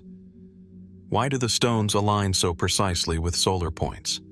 Why is the site elevated above the surrounding landscape, offering a panoramic view of the eastern horizon, ideal for observing sunrises? And why are so many similar stone circles scattered across the region, stretching for hundreds of kilometers in every direction? Some researchers have suggested that these sites may once have formed part of a vast, interconnected system, perhaps used for agricultural planning, spiritual rituals, or even astronomical calculations. Could it be that early humans possessed a far greater understanding of the stars than we give them credit for? The location itself deepens the intrigue. South Africa is home to some of the world's oldest known human remains. The nearby cradle of humankind, just a few hours away, contains fossils dating back over 3 million years. Could the region have served not only as a biological cradle, but as a cultural one as well? Is it possible that the earliest humans not only survived here, but observed, recorded, and celebrated the sky? Proponents of the calendar theory also note the stone's mineral composition. Dolerite is a hard, magnetic rock. Some suggest the area may exhibit unusual electromagnetic properties, though no conclusive studies have confirmed this. Still, it invites speculation. Were the stones chosen for their alignment alone, or for the way they interacted with the energy of the land. The more speculative theories veer further into the unknown. Some propose that Adam's calendar was a spiritual or ceremonial site connected to earth energies or ley lines. Others link it to ancient legends of the Anunnaki, claiming it as part of a global pre-Diluvian civilization lost to history. These ideas remain firmly outside the boundaries of academic consensus, but they reflect the powerful hold this place exerts on the imagination. There is also the question of its name. Adam's calendar was never the name used by local people. It was applied in modern times, drawing from biblical symbolism, suggesting the site might be one of the oldest spiritual centers of humanity, a kind of Edenic origin point. While this title is poetic, it is also speculative. The true name, purpose, and builders of the site remain unknown. Today, the site sits mostly unprotected. No major archaeological dig has been conducted. Few tourists venture to its windswept ridge, and yet the stones remain, silent, aligned, and enduring. They mark the passage of time, the changing of the seasons, the cycle of the heavens. But they also mark something else, a mystery embedded in the landscape, a question of origins. Was Adam's calendar a simple enclosure shaped by practicality, a forgotten observatory born of curiosity, or a relic of something older, something that challenges what we think we know about the dawn of human civilization? And as we gaze upon its ancient stones, how much of our own story still lies hidden in the quiet fields of South Africa? From the wind-blown plains of southern Africa and the enigmatic stones of Adam's calendar, we journey now to a land where the ancient and the sacred are carved not into the sky, but into the earth itself. In the arid heartlands of India, where monsoon rains vanish as quickly as they come, lie structures both beautiful and bewildering. Architectural marvels that descend into the ground in perfect geometric symmetry. These are India's Stepwells, and among them, one stands out like a vision from another world. Chand Baori. Located in the village of Abaneri, in the northwestern state of Rajasthan, Chand Baori is not visible from afar. At first glance, the land appears flat, dry, and unremarkable.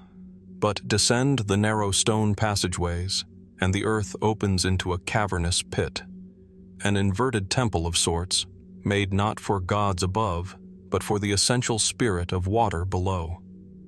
Narrow staircases zigzag downward in perfect formation, 3,500 steps, arranged in precise symmetry across 13 levels, plunging over 100 feet into the earth. The steps wrap around a central water reservoir, shaded and cool even in the harsh desert sun. The design is hypnotic, disorienting, and mesmerizing, as if created to confuse the senses and humble the mind. Traditionally, stepwells like Chand Baori were utilitarian, built to access groundwater during dry seasons, to serve as reservoirs for local communities. But they were more than mere water sources. They were places of ritual, gathering, storytelling, and reverence. Many are attached to temples. Some feature elaborate sculptures, reliefs of deities or cosmological motifs. Their geometry is both functional and symbolic, reflecting the order of the universe and the descent into the sacred. Historians date Chand Baori to around the 9th century AD, possibly built during the rule of King Chanda of the Nikumba dynasty. Other stepwells across Gujarat, Madhya Pradesh, and Rajasthan vary in style and size, with some estimated to be much older, potentially as far back as the 3rd or 4th century AD. Yet many of their origins remain uncertain. Inscriptions are rare, records are sparse, and the techniques used to excavate and stabilize these deep structures, often dug through rock or hard-packed soil, are barely documented.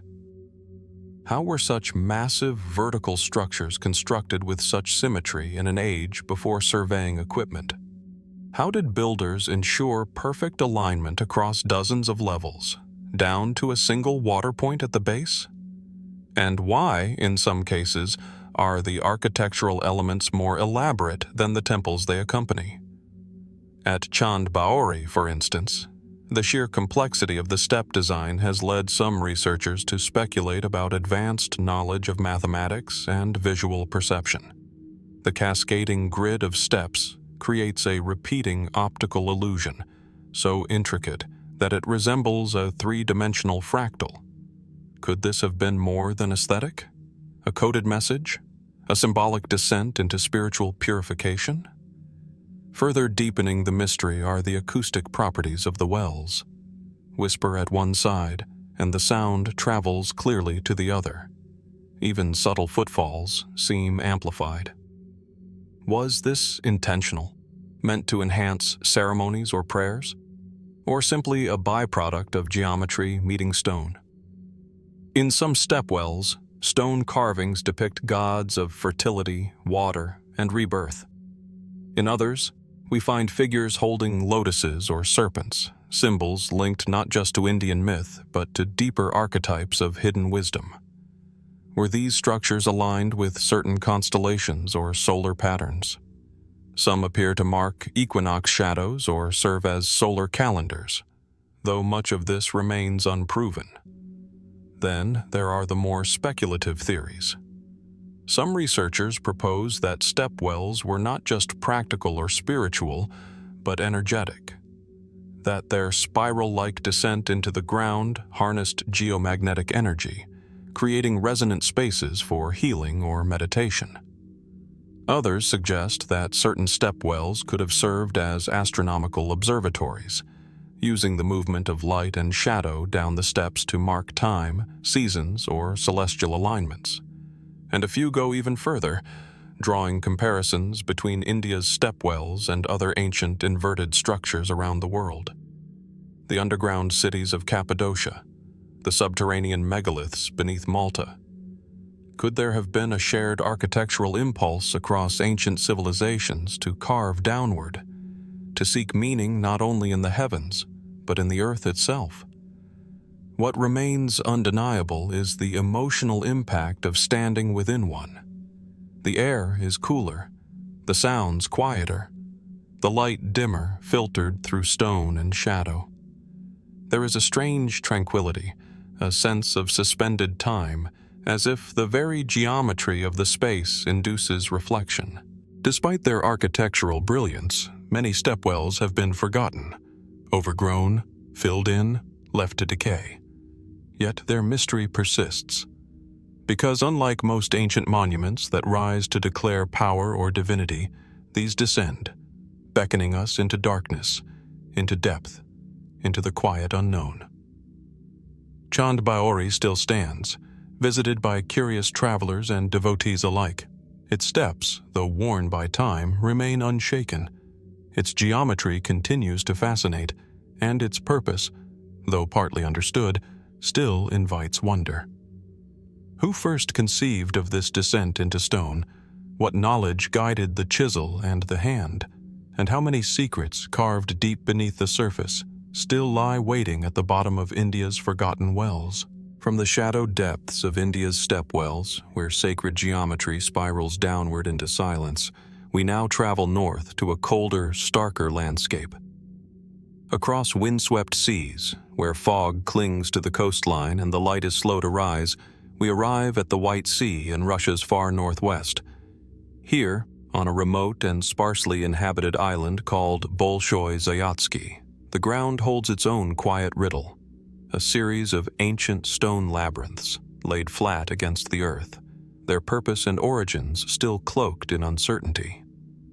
There are over 30 labyrinths scattered across the Solovetsky archipelago, but Bolshoi Zayatsky Island holds the densest concentration. From above, they appear like great coils or spirals of low stones, some circular, others oval, often with a distinctive double spiral pattern. They range in diameter from 5 to 15 meters, their pathways formed by rounded boulders just high enough to trace a shape, but not to contain it. Walk through one, and you'll find no walls, no towering stones or gates. These are not mazes to be solved, but paths to be followed. Their design leads the traveler in long, slow curves toward the center, and then back out again. A contemplative journey embedded in stone. Who built these intricate patterns, and why in such a remote place? Russian archaeologists have long debated their age. Most place them between 1000 BC and 500 BC, though some theories suggest they could be even older. The island also hosts other ancient features: stone piles, burial mounds, and the remnants of Neolithic settlements, indicating that this windswept land was once a site of significance, despite its isolation. Yet the labyrinths themselves are unlike any other known structure in the region. They are not defensive nor agricultural. They offer no shelter, and their low profile means they were never meant to impress from a distance. So what, then, was their purpose?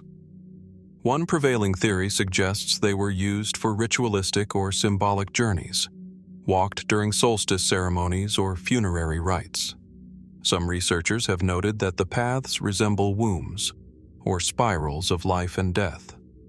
Could these have been symbolic representations of birth, transformation, or rebirth?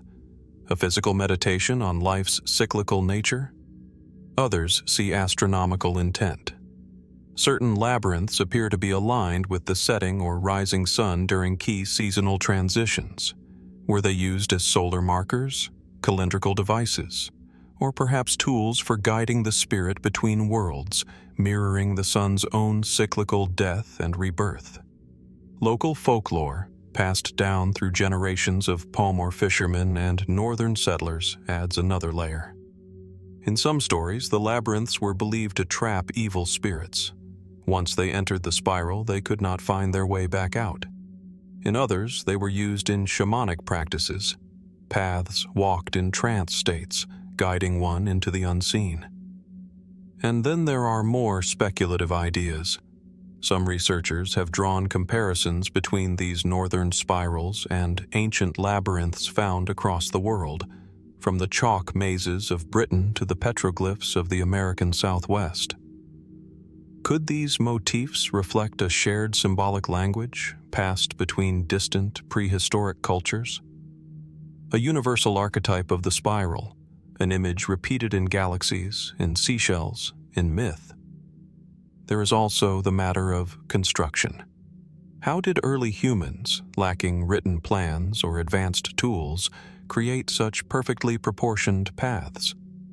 The curves are smooth, the spacing consistent, the symmetry exact.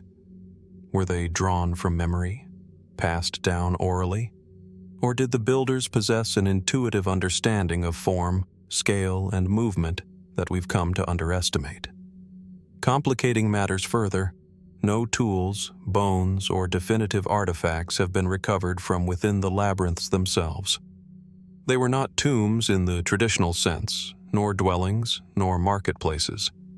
And while nearby structures suggest human occupation, the stone spirals stand apart, as if they belong to a different realm altogether. Today, the labyrinths of Bolshoi Zayatsky lie mostly undisturbed. The stones are weathered, the paths softened by centuries of moss and lichen. Tourists visit occasionally, walking their slow spirals in quiet curiosity. But for the most part, the site remains a mystery, untroubled by time, untouched by modern development, preserved by the cold silence of the North. In a world where so much of the past has been explained, categorized, or claimed, these humble patterns remain quietly defiant, offering no answers, only questions. Were the labyrinths of Bolshoi Zayatsky tools of the stars, pathways for the soul, traps for spirits, or mirrors of the cosmic spiral? And if we were to walk them, as the ancients once did, what truth might we carry back from their winding stone paths, from the wind-shaped spirals of Bolshoi Zayatsky Island, carved low into the earth and tuned perhaps to the soul's journey? We now shift to a place where stone rises once more, this time from white sands and turquoise waters. Along the rugged cliffs of Mexico's Yucatan Peninsula, overlooking the Caribbean Sea, stand the ruins of a city that feels as if it was built to watch the horizon. This is Tulum, a place of beauty, mystery, and a purpose still debated.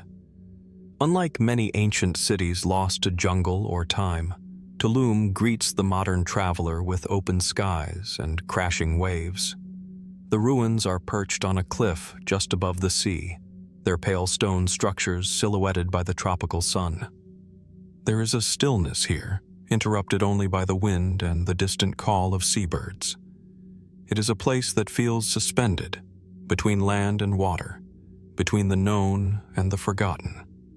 Archaeologists agree that Tulum was once a thriving Mayan city, likely reaching its peak between the 13th and 15th centuries AD, though evidence suggests earlier occupation. It was one of the last major settlements built by the Maya, and one of the few fortified cities they constructed. High limestone walls enclose 3 sides, while the 4th side, facing east, is left open to the sea. Gates, temples, and watchtowers punctuate the city's layout, along with ceremonial platforms and carved altars. Yet Tulum's orientation seems to defy simple military logic. It is not only a fortress, it is also a calendar, a compass, and perhaps something more. At the heart of the site stands the El Castillo, or the Castle, a compact, stepped pyramid that dominates the cliffs. Though smaller than its counterparts at Chichen Itza or Uxmal, its location and purpose remain intriguing. On certain days of the year, the sun rises directly through its doorway, a visual alignment that suggests calendrical or astronomical intent. Nearby, the Temple of the Frescoes contains mural fragments and carvings thought to depict the Mayan diving god, a deity still not fully understood, whose imagery appears in multiple Tulum structures, always in an inverted descending pose. What did this figure represent? Fertility? The rain? A celestial being descending from the heavens, or returning to them? Some scholars interpret the diving god as a symbolic representation of the setting sun, or perhaps of Venus, a planet revered in Mayan cosmology. Others believe it points toward deeper, now lost religious beliefs, possibly involving underworld journeys or contact with spiritual forces from the sky. And why was this god given such prominence here, in this place, when it is rare elsewhere? Tulum's design is also curiously tied to the movements of Venus itself. The planet held enormous significance for the Maya, used to time rituals, agricultural events, even warfare. Several structures at Tulum align with Venus's risings and settings. Was the city a kind of celestial observatory, built not to dominate territory but to track the rhythms of the heavens? And what of the sea? Unlike inland Mayan cities, Tulum's identity seems deeply connected to water, not only for trade but perhaps symbolically. The Maya believed in an underworld known as Xibalba, which could be accessed through sacred caves and bodies of water. Could Tulum, perched between sky and sea, have represented a liminal space, a threshold between worlds? Some have speculated that Tulum may have served as a pilgrimage site, its location drawing travelers not just by boat but by spiritual need. Others suggest the city may have had a role in maritime navigation, guiding seafarers along the coast. Yet, despite its prominence, its abandonment came swiftly, within decades of Spanish contact. And unlike other Mayan cities, there is little record of prolonged resistance, war, or transformation. Why did the people leave? Was it disease? A shift in trade? Or something deeper, perhaps environmental or spiritual? More speculative theories have emerged in recent years. Some claim Tulum's structures exhibit knowledge of sacred geometry, or even magnetic anomalies. A few fringe researchers argue that certain carvings resemble non-Mayan features, suggesting outside influence from other ancient cultures or even lost civilizations. These ideas remain controversial, unsupported by direct evidence. And yet, the mystery lingers, because Tulum, for all its openness, guards its secrets well. The buildings speak no names. No royal tombs have been found. No stelae tell the story of its kings. Its beauty is in its restraint, its elegance in its silence. Where other ruins boast of conquest and hierarchy, Tulum feels modest, intentional, almost symbolic. Today, as the sun sets behind the low stone walls, casting long shadows across the grass and toward the endless sea, Tulum seems to return to its elemental state: stone, wind, light, water. A city caught between worlds. Was Tulum a fortress, a sanctuary, or something in between? Did its people build it to watch the stars, to speak with gods, or simply to endure the rising tide of time? And in the quiet rhythm of the waves below, is there still something waiting to be understood? From the salt-bleached ruins of Tulum, where temples gazed out over turquoise waters and tracked the path of stars, we journey now to the windswept countryside of northwestern France. Here, in the Breton region near the Atlantic coast, stands a field unlike any other in Europe. Quiet, open, and filled with the rhythmic presence of stone. Thousands of ancient monoliths stretch across the land, standing in long, deliberate rows. This is the mystery of Karnak. The Karnak stones are not a single monument, but an immense complex of megalithic alignments, stone circles, and burial mounds spread across more than 4 square miles of gently rolling terrain. Over 3,000 individual standing stones, known as menhirs, rise from the soil like frozen sentinels. Some stand tall and imposing, others weathered and leaning, their lichen-covered faces hinting at untold centuries beneath the changing sky. They are arranged in straight lines, some stretching for kilometers. Others form concentric circles or enclose earthen mounds. Some appear to mark celestial paths. Others seem to mirror the undulating landscape itself. There is an unmistakable intent here, an order in the apparent disorder. And yet, the purpose of Karnak remains one of the greatest unresolved riddles of European prehistory. Archaeologists estimate the stones were erected between 4500 and 3300 BC, long before the construction of the Egyptian pyramids or the rise of the first Mesopotamian cities. This places them firmly in the Neolithic period, a time when farming communities, not cities or empires, defined human life. And yet, the scale of effort required to move and place such massive stones, some weighing over 300 tons, suggests a level of social coordination and planning that defies conventional assumptions. Why would early farmers in Brittany undertake such an enormous task? What belief, necessity, or knowledge drove them to erect these alignments? Some researchers propose the Karnak stones were ritualistic in nature, used in seasonal ceremonies tied to fertility, agriculture, or death. Others suggest they served as territorial markers, boundary lines for sacred or communal land, and yet the scale and complexity of the site resist simple explanations. Many of the alignments seem to follow astronomical patterns. Some rows point toward the rising or setting sun during solstices. Others appear to align with lunar cycles or the positions of key constellations.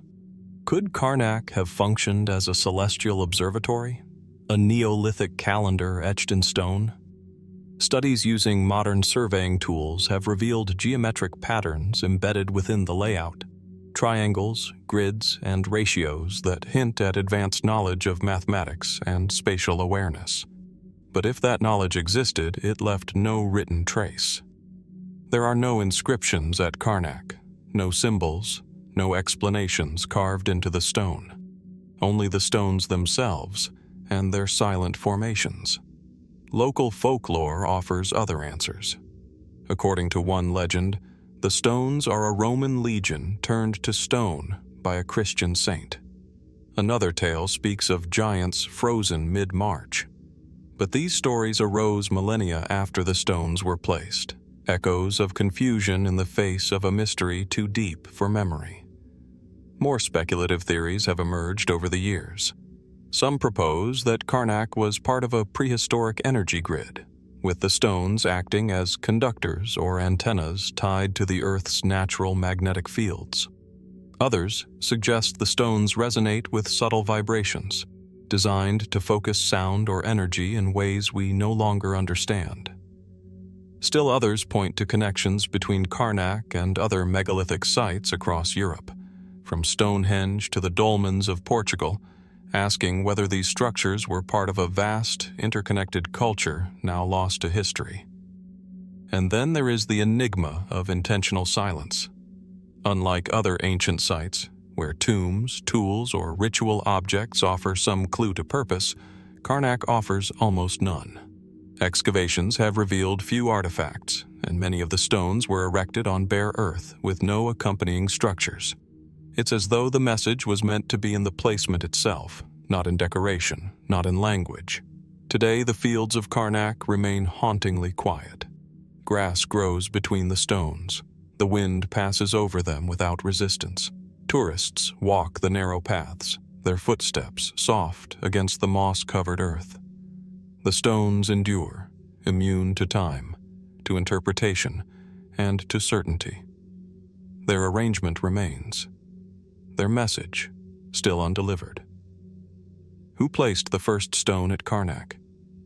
Who aligned the last?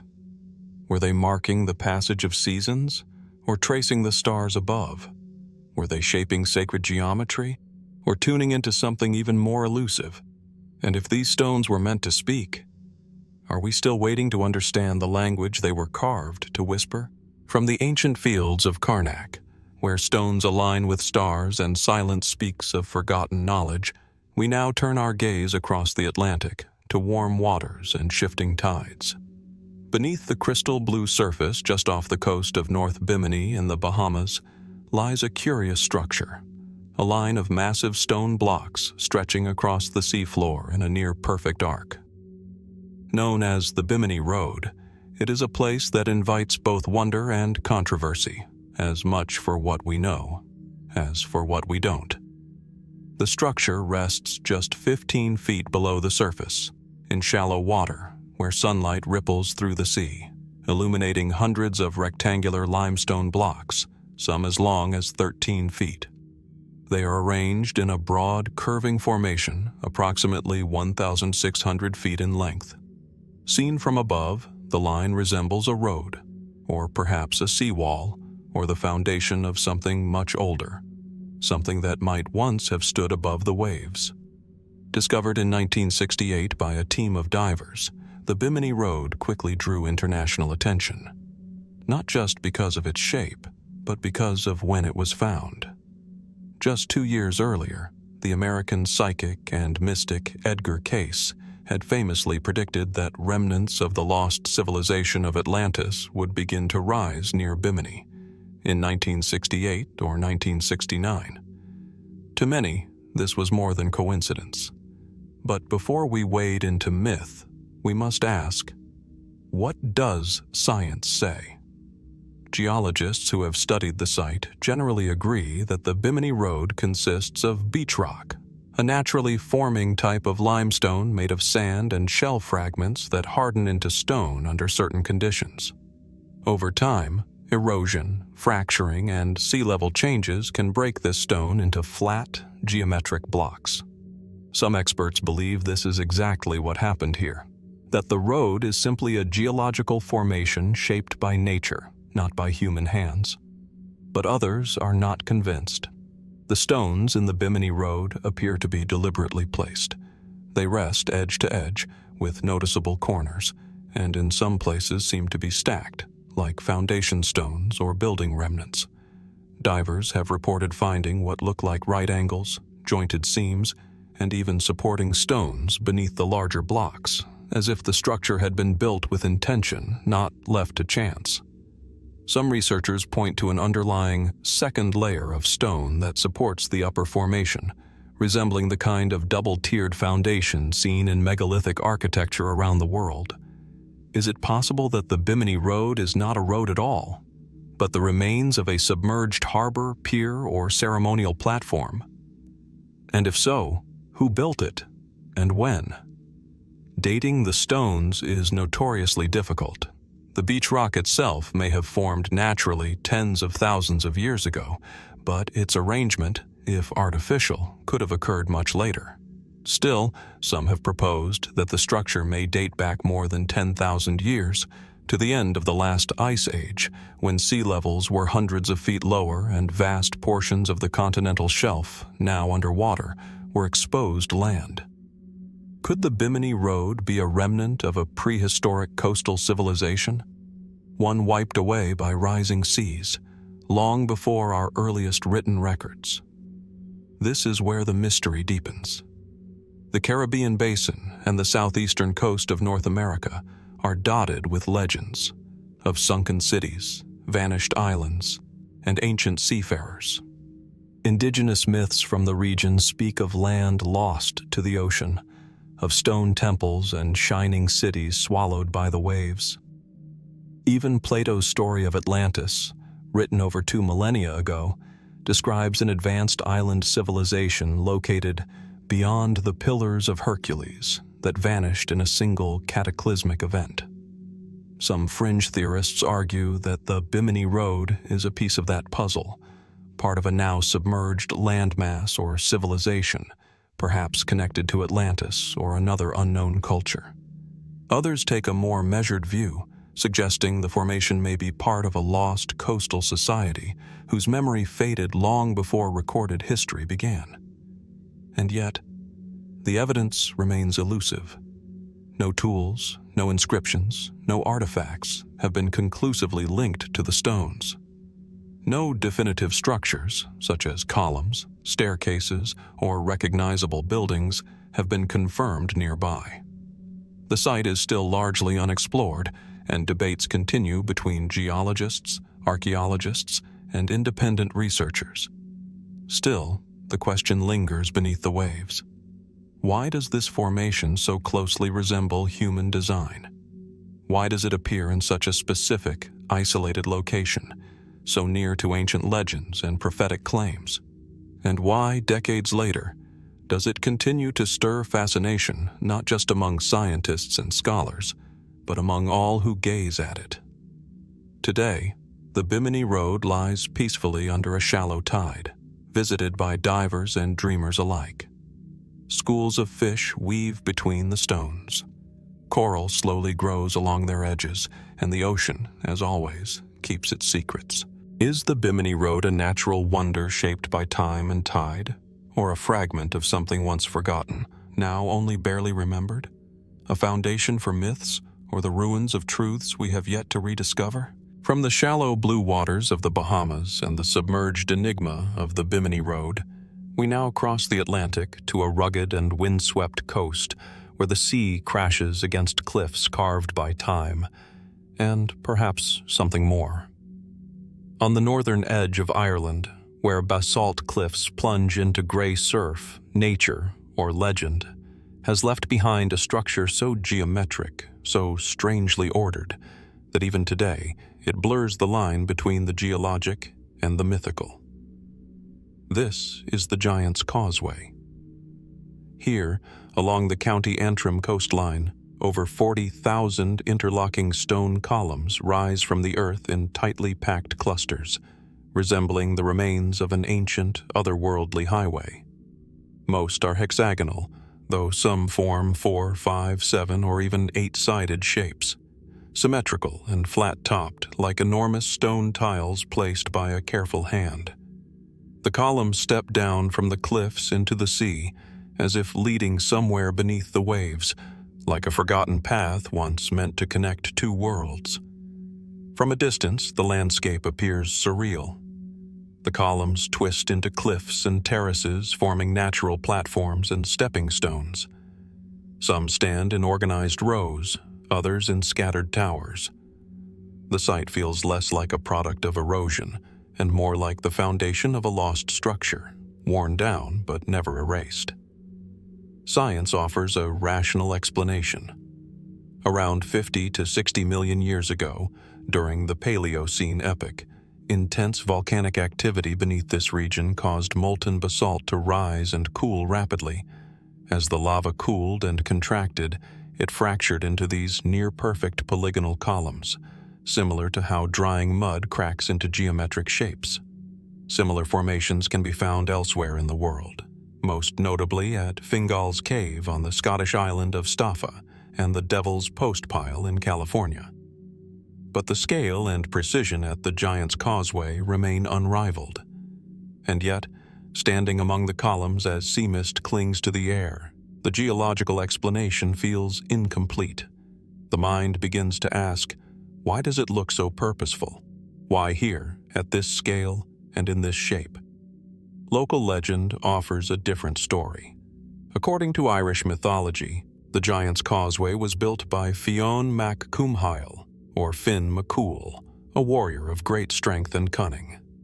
When challenged by a rival Scottish giant named Benandonner, Fionn is said to have torn up chunks of the coast to build a path across the sea, allowing the two to meet in battle. In one version of the tale, Fionn outwits his opponent by disguising himself as a baby, leading the terrified Benandonner to believe that if the infant was that large, its father must be truly monstrous. The Scottish giant flees, tearing up the causeway behind him as he retreats. What remains, according to legend, is what we see today. Of course, this story is folklore, but like many legends, it clings to something intuitive, that these stones don't look natural, that they feel like the remnants of design.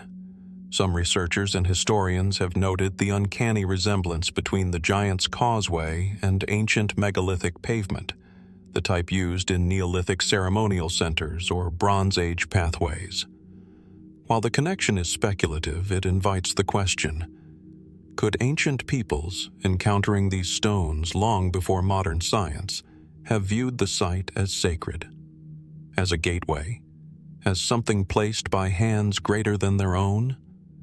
Indeed, there is little evidence to suggest the site was used in prehistory for construction or ritual, but that absence may be misleading. The ancient Celts and the people before them often imbued the natural world with meaning. Could the causeway have been a place of pilgrimage, of storytelling, or cosmic observation? Then there is the matter of geometry. The hexagon, so prevalent in the causeway's stones, is a shape that occurs in both nature and design. It is found in honeycombs, in the molecular structure of crystals, in turtle shells, and in ancient sacred geometry. Did the builders of myths see this shape and recognize it as meaningful? Did they believe, as some early mathematicians did, that geometry revealed the divine blueprint of the world? And if so, might the Giant's Causeway have become a canvas for projection, a natural formation imbued with cosmic meaning? In more recent years, some fringe theorists have taken this a step further. They suggest that sites like the Giant's Causeway could be markers, laid out not just for local myth, but as part of a greater planetary grid, a network of energy points or ley lines connecting sacred and geomagnetic sites around the globe. While no scientific evidence supports these claims, the concept persists, fueled by the causeway's alignment, form, and isolated majesty. Despite the attention, no definitive secrets have been uncovered beneath the surface. No artifacts, no inscriptions, no stairways into lost cities. The mystery lies not in what the Giant's Causeway hides, but in what it is and what it suggests. Is it the perfect accident of a cooling Earth, frozen in its most mathematical moment? Is it a sacred place, shaped by the mythic mind into a bridge between mortals and gods? Or could it be both, natural and numinous, scientific and symbolic, the boundary between what we know and what we still feel? As the tide rolls in and the last light of day reflects off the dark basalt stones, the Giant's Causeway remains, unchanged, unexplained, and enduring. Did nature alone carve this path into the sea, or were we meant to find it? And if the stones could speak, what might they tell us, not just about the Earth's past, but about the stories we build into stone itself? From the wind-sculpted stones of Northern Ireland, where the Earth itself seems to form architecture from myth, we travel to the waters off the western coast of India. Here, nestled in the Arabian Sea, just 11 kilometers from the bustling city of Mumbai, lies an island shrouded in dense vegetation and older whispers, an island whose name is Elephanta. But its true secret lies beneath the green canopy, carved deep into the rock. And unlike many ruins, this structure was not built stone by stone. It was excavated from the living mountain itself, the Elephanta Caves. At first glance, the entrance is humble. A simple staircase ascends from the harbor through thick forest. But as you step into the main chamber of the great cave, the world changes.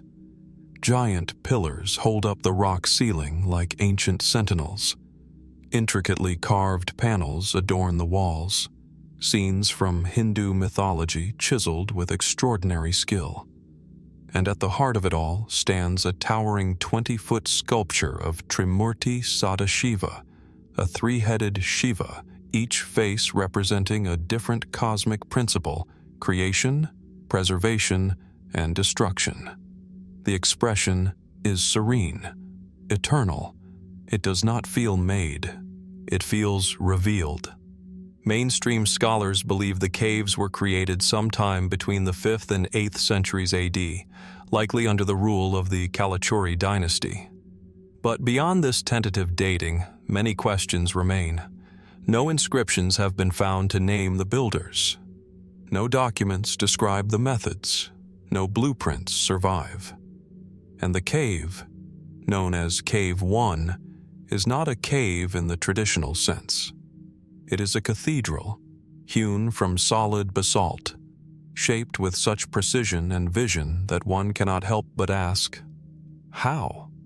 How did ancient artisans, with no modern tools or lighting, carve entire sanctuaries, columns, shrines, and colossal statues into solid rock? How did they maintain symmetry, harmony, and scale, often in near total darkness, without the ability to revise or replace what they carved? How did they achieve such fine detailing, graceful contours of draped garments, the subtle tilt of a god's smile, the flowing hair of Parvati, using only chisels and hammers? And more curiously, why is so little known about them? Some suggest that the artisans were guided by a long-lost tradition of rock-cut architecture, passed down through generations of sculptors, now forgotten. Others point to earlier prototypes, such as the Buddhist caves of Ajanta and Ellora. But while these complexes show signs of gradual development over time, the Elephanta caves appear nearly fully formed, as if the vision was already complete before the first blow of the chisel. This leads some to speculate. Was this structure the continuation of an even older and undocumented tradition, one that predates the official timeline of Indian architecture? Could the origins of Elephanta stretch back farther than we assume, perhaps built atop more ancient foundations now lost to time? Fringe theories propose even more radical ideas. Some claim that the caves were not carved at all, but softened, shaped by unknown techniques, possibly involving advanced acoustics, vibration, or forgotten tools that could manipulate stone at a molecular level. There is, of course, no physical evidence to support this, but it raises an uncomfortable possibility that what we see at Elephanta might be only part of the story. The island's original name was Garapuri, meaning City of Caves. The Portuguese, upon their arrival in the 16th century, renamed it Elephanta after discovering a massive stone elephant near the shore, an artifact now relocated to a museum in Mumbai. The renaming symbolized more than conquest. It marked a disconnection from a past that had no written record, only stone whispers. Over time, Elephanta has suffered erosion, colonial vandalism, and neglect. Yet the spirit within the caves endures. The Trimurti still gazes into the void. The walls still echo with the silence of forgotten chants, and visitors still feel that inexplicable pull, an awareness not just of history, but of something deeper, something that resists easy classification. Why was this place built on an isolated island away from the centers of known power? Why do the other caves remain unfinished, left incomplete, as if abandoned in haste or interrupted by catastrophe? And what knowledge, what worldview, did the creators of Elephanta possess to imagine gods not as distant beings in the sky, but as geometric forces embedded in the very fabric of stone? To walk through Elephanta is to walk through time without a guidebook. The air is heavy with incense and sea wind. Light slants through the carved doorways, tracing paths that may once have been sacred. And the rock holds its breath, as if waiting to tell a story no one has yet learned how to hear. Is Elephanta merely a shrine, or is it something more? A key, a remnant, a map of the unseen world carved into the visible one? And if so, what else might still lie beneath the forested hills, hidden in stone, waiting to be found?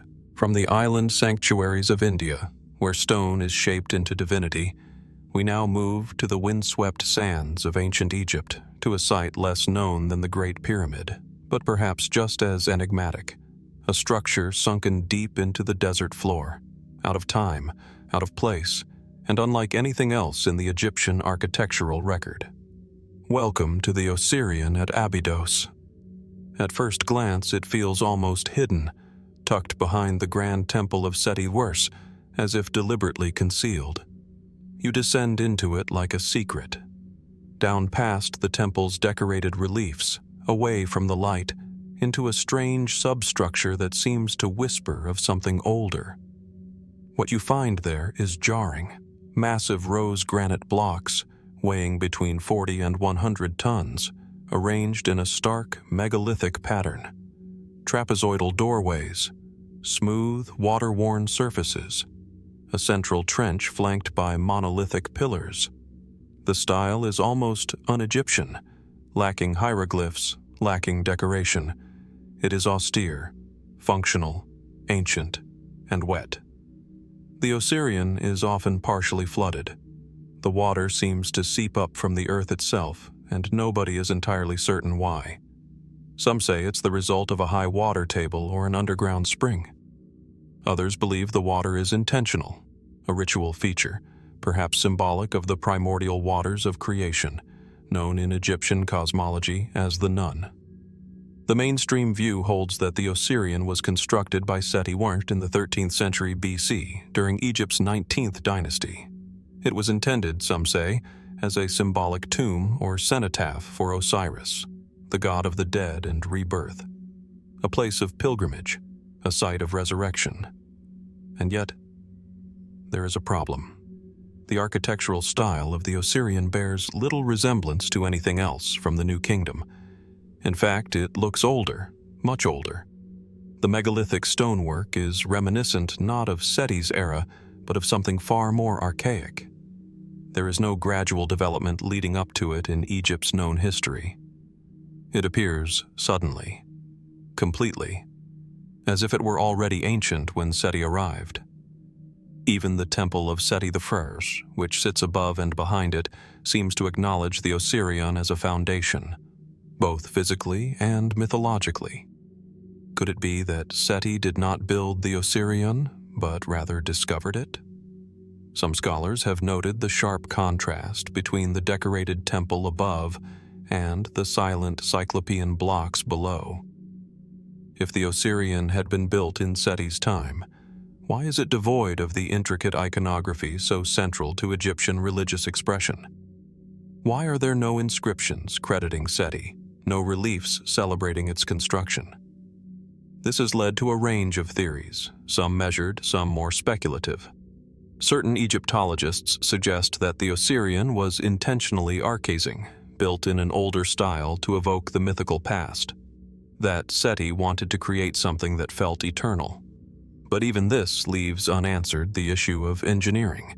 Moving, shaping, and placing multi-ton granite blocks with such precision would have required enormous skill, resources, and time. And then there are the fringe theories. Some argue that the Osirian may date back not to 1300 BC, but thousands of years earlier, perhaps as far back as 10,000 BC, during a forgotten chapter of human civilization. They point to geological evidence suggesting that parts of the structure show signs of prolonged water erosion, possibly from a time when the Egyptian climate was much wetter. Others note the site's striking similarity to pre-Incan megalithic work in South America, raising the controversial suggestion of a global megalithic culture lost to time. Of course, these theories remain unproven. No tools, no bones, no definitive datable material has emerged to confirm such deep antiquity. But the questions remain. Why was such a vast structure built below ground level in an area prone to flooding? Why does it exhibit a style of construction that seems more advanced, or at least more ambitious, than what we see in contemporaneous temples? And most puzzling of all, what was it for? Was the Osirian truly a cenotaph to Osiris? Or was that a later attribution, an attempt to give meaning to something whose original purpose had long since been forgotten? Some believe it may have served as an initiation chamber, connected to the ancient mysteries, rites of passage through symbolic death and rebirth. Others propose it was a cosmological map, reflecting the mythic journey through the underworld. Still others wonder whether it had an entirely different function altogether, something technological, energetic, even astronomical. But like the silence of its undecorated walls, the Osirian offers no answers. The air inside is still, heavy. The temperature drops noticeably as you step between the pillars. Sunlight filters in at an angle, catching reflections on the black water that pools below the stones. You can feel it in your chest, the weight of something forgotten. A presence, not of gods, but of time itself. Is the Osirian a relic of Egypt's known past, or a glimpse into a chapter of human history that predates even our oldest records? What knowledge, what purpose, what hands shaped these stones, and why was it buried beneath centuries of sand and secrecy?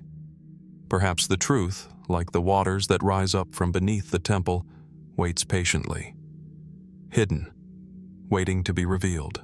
From the megalithic silence of ancient Egypt, we now shift eastward, to a place where mystery is not carved in towering walls or buried in secret vaults, but scattered across the highlands, left open to the sky, resting in grass and mist. A landscape strewn with stone, as if dropped by giants or gods. This is the Plain of Jars, in the remote Zhengquang province of Laos. And what lies here remains one of the least understood archaeological enigmas in Southeast Asia. Across hundreds of square kilometers, thousands of enormous stone vessels lie motionless in the fields, carved from solid rock, sandstone, granite, limestone. Some weigh over 10 tons. They rise as high as 3 meters, each hollowed out with smooth interiors and thick, rugged exteriors. No two are exactly alike. Some stand alone. Others gather in clusters, like silent circles frozen in time. But what are they? There are no inscriptions, no reliefs, no carvings to indicate who made them, or why. The jars appear primitive, yet the engineering behind them is anything but. Many are located far from any viable source of stone. Some would have required transport across steep hills and dense forest. Impossible, it would seem, without wheels or pack animals. And yet, they're here. Archaeologists estimate the jars were created between 500 BC and 500 AD. though some researchers argue they could be far older. Radiocarbon dating at certain nearby burial sites has provided rough estimates, but the jars themselves remain undated, silent and indifferent to our attempts to measure their time. What is most unsettling is how disconnected the jars feel from everything around them. No cities, no temples, no inscriptions, just jars. One prevailing theory suggests the jars were funerary urns, used in burial rituals by an ancient, long-lost people. In the 1930s, French archaeologist Madeleine Colani excavated several of the sites and discovered human remains, beads, and fragments of burned bone near and within some of the jars. She theorized that the vessels may have been part of a complex mortuary practice. The dead were left to decompose in the jars before being cremated or reburied. But even this theory raises more questions than it answers. If the jars were for the dead, why make them so enormous? Why were so many placed in open spaces, exposed to the elements, rather than in sacred or protected sites? And why carve them so meticulously, some with lids, others with ornate collars, only to scatter them across the hills in seemingly random configurations? Local legend offers a different view. According to Lao folklore, the jars were created by a race of giants who once roamed these lands. One king, Kun Chung, is said to have used them to ferment rice wine to celebrate a great victory in battle. The tale is poetic, mythical, and yet strangely evocative. There is something about the jars that feels more ceremonial than practical, more symbolic than functional. Modern researchers have floated other possibilities. Were the jars astronomical markers? Primitive grain silos? Ancient water reservoirs for seasonal storage? Or do they represent something more abstract? Containers not for the physical, but for the spiritual? Vessels to guide the soul, or perhaps to mark the passage of celestial events? Adding another layer of silence to the mystery is the land itself. Much of the plain of jars remains inaccessible. The area was heavily bombed during the Vietnam War, and unexploded ordnance still litters the fields. Only a handful of sites, known as cleared zones, are safe for archaeological study. What lies beyond, hidden beneath years of war and wilderness, may hold further answers, or deeper enigmas. In recent years, researchers have made some progress. Ground-penetrating radar and drone imaging have helped map out broader site patterns. But with every new scan, the scale of the mystery only grows. There are over 100 known jar sites, many still unexplored, and their distribution defies simple logic, some perched on remote ridges, others deep in forested terrain. And still, no sign of the people who built them. No tools, no settlements, no records, nothing to trace them back to a known civilization. Who were they? Why did they choose this landscape? How did they shape these monoliths with such precision, then move them across valleys and hills? And more haunting still, why did they disappear? As the mists roll across the high plains and the long grasses sway around the jar clusters, a quiet presence lingers. A feeling that this place once meant something extraordinary. That its builders had knowledge, ritual, spiritual, or practical, that we no longer understand. Could the jars be echoes of a forgotten tradition, remnants of a world erased by time and conquest? Or do they point to something even more elusive, evidence of an ancient culture that has left no other trace save for these enduring enigmatic vessels? The answers remain buried beneath centuries of silence, guarded not by walls, but by stone and space.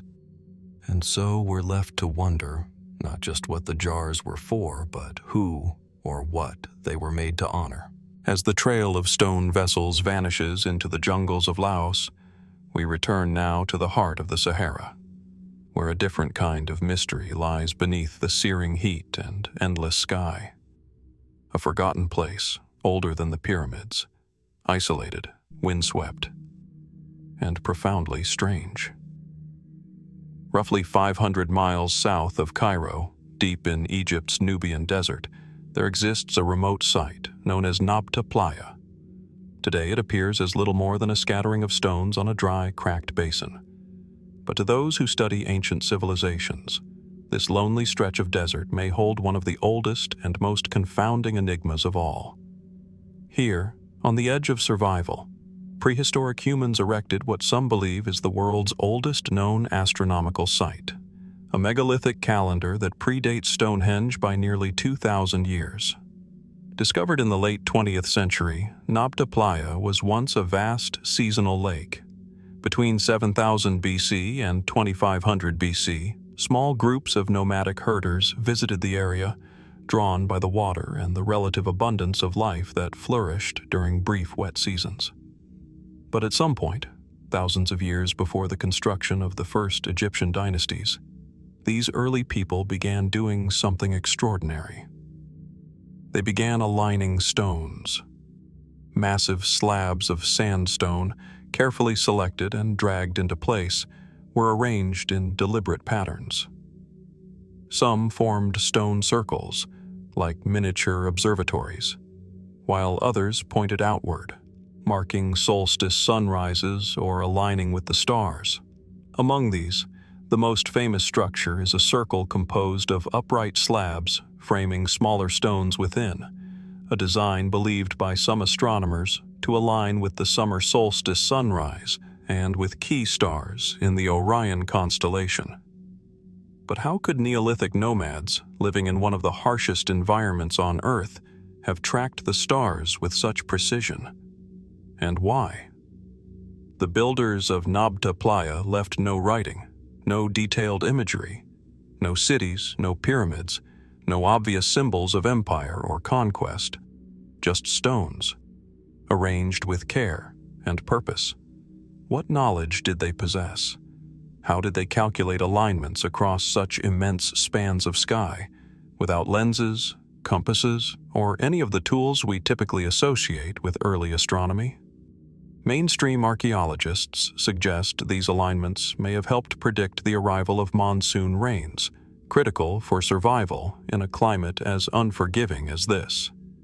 Perhaps the site served a ritual purpose as well, a ceremonial gathering point at the height of each year, a place where time, cosmos, and community converged. But the mystery deepens. Excavations have revealed subterranean stone chambers, arranged in rows and partially buried beneath the desert sands. Some appear to have served as tombs or offerings pits. Others contain fragments of cattle bones, suggesting ritual sacrifice. One chamber, shaped like a tumulus or mound, has an unusual layout, unlike anything else known from prehistoric Egypt. And the astronomy? It gets stranger still. Some researchers, including astrophysicist Thomas Brophy, argue that the alignments at Nabta Playa are far more complex than seasonal solar tracking. Brophy suggests that certain stones correlate with specific stars in Orion's belt, not as they appear today, but as they would have appeared around 16,500 BC. If true, this would push the site's astronomical sophistication, and possibly its conceptual origin, into the realm of deep prehistory. Skeptics remain cautious. Dating stone is notoriously difficult, and attributing precise star knowledge to prehistoric people often drifts toward speculation. Yet, the stones are undeniably aligned. The patterns are deliberate, and they demand an explanation. Could Nabta Playa represent the earliest stirrings of a scientific worldview, an ancient attempt to chart the heavens, to anchor meaning in the chaos of desert time? Or is it the last echo of something older, something lost, a cultural memory passed down across generations, now fossilized in stone? There are even those who see the site through a more esoteric lens. Some fringe theorists claim Nabta Playa is evidence of a forgotten civilization, one that possessed astronomical insight long before the rise of Mesopotamia or the Nile Valley dynasties. They point to the alignment with Orion, the same constellation mirrored in the layout of the Giza pyramids, and ask, is there a connection? a thread running through time, linking these monuments across deserts and millennia. Others speculate about contact with advanced knowledge, not necessarily extraterrestrial, but non-local. Wisdom passed from an earlier epoch, perhaps even from a culture now vanished without a trace. Still, the official story remains grounded in simplicity. A Neolithic society, clever and observant, using what they had to survive and give meaning to their place in the cosmos. And yet, one cannot stand in the desolate silence of Nabta Playa under the sweep of stars and not feel something deeper. The stones speak, even if we do not yet understand their language. Why here? Why then? And how did these ancient desert dwellers, long before the written word, manage to align their monuments with the heavens?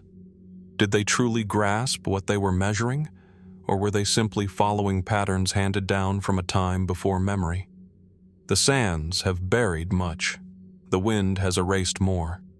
But the stones remain, patient, precise, and ever pointing skyward.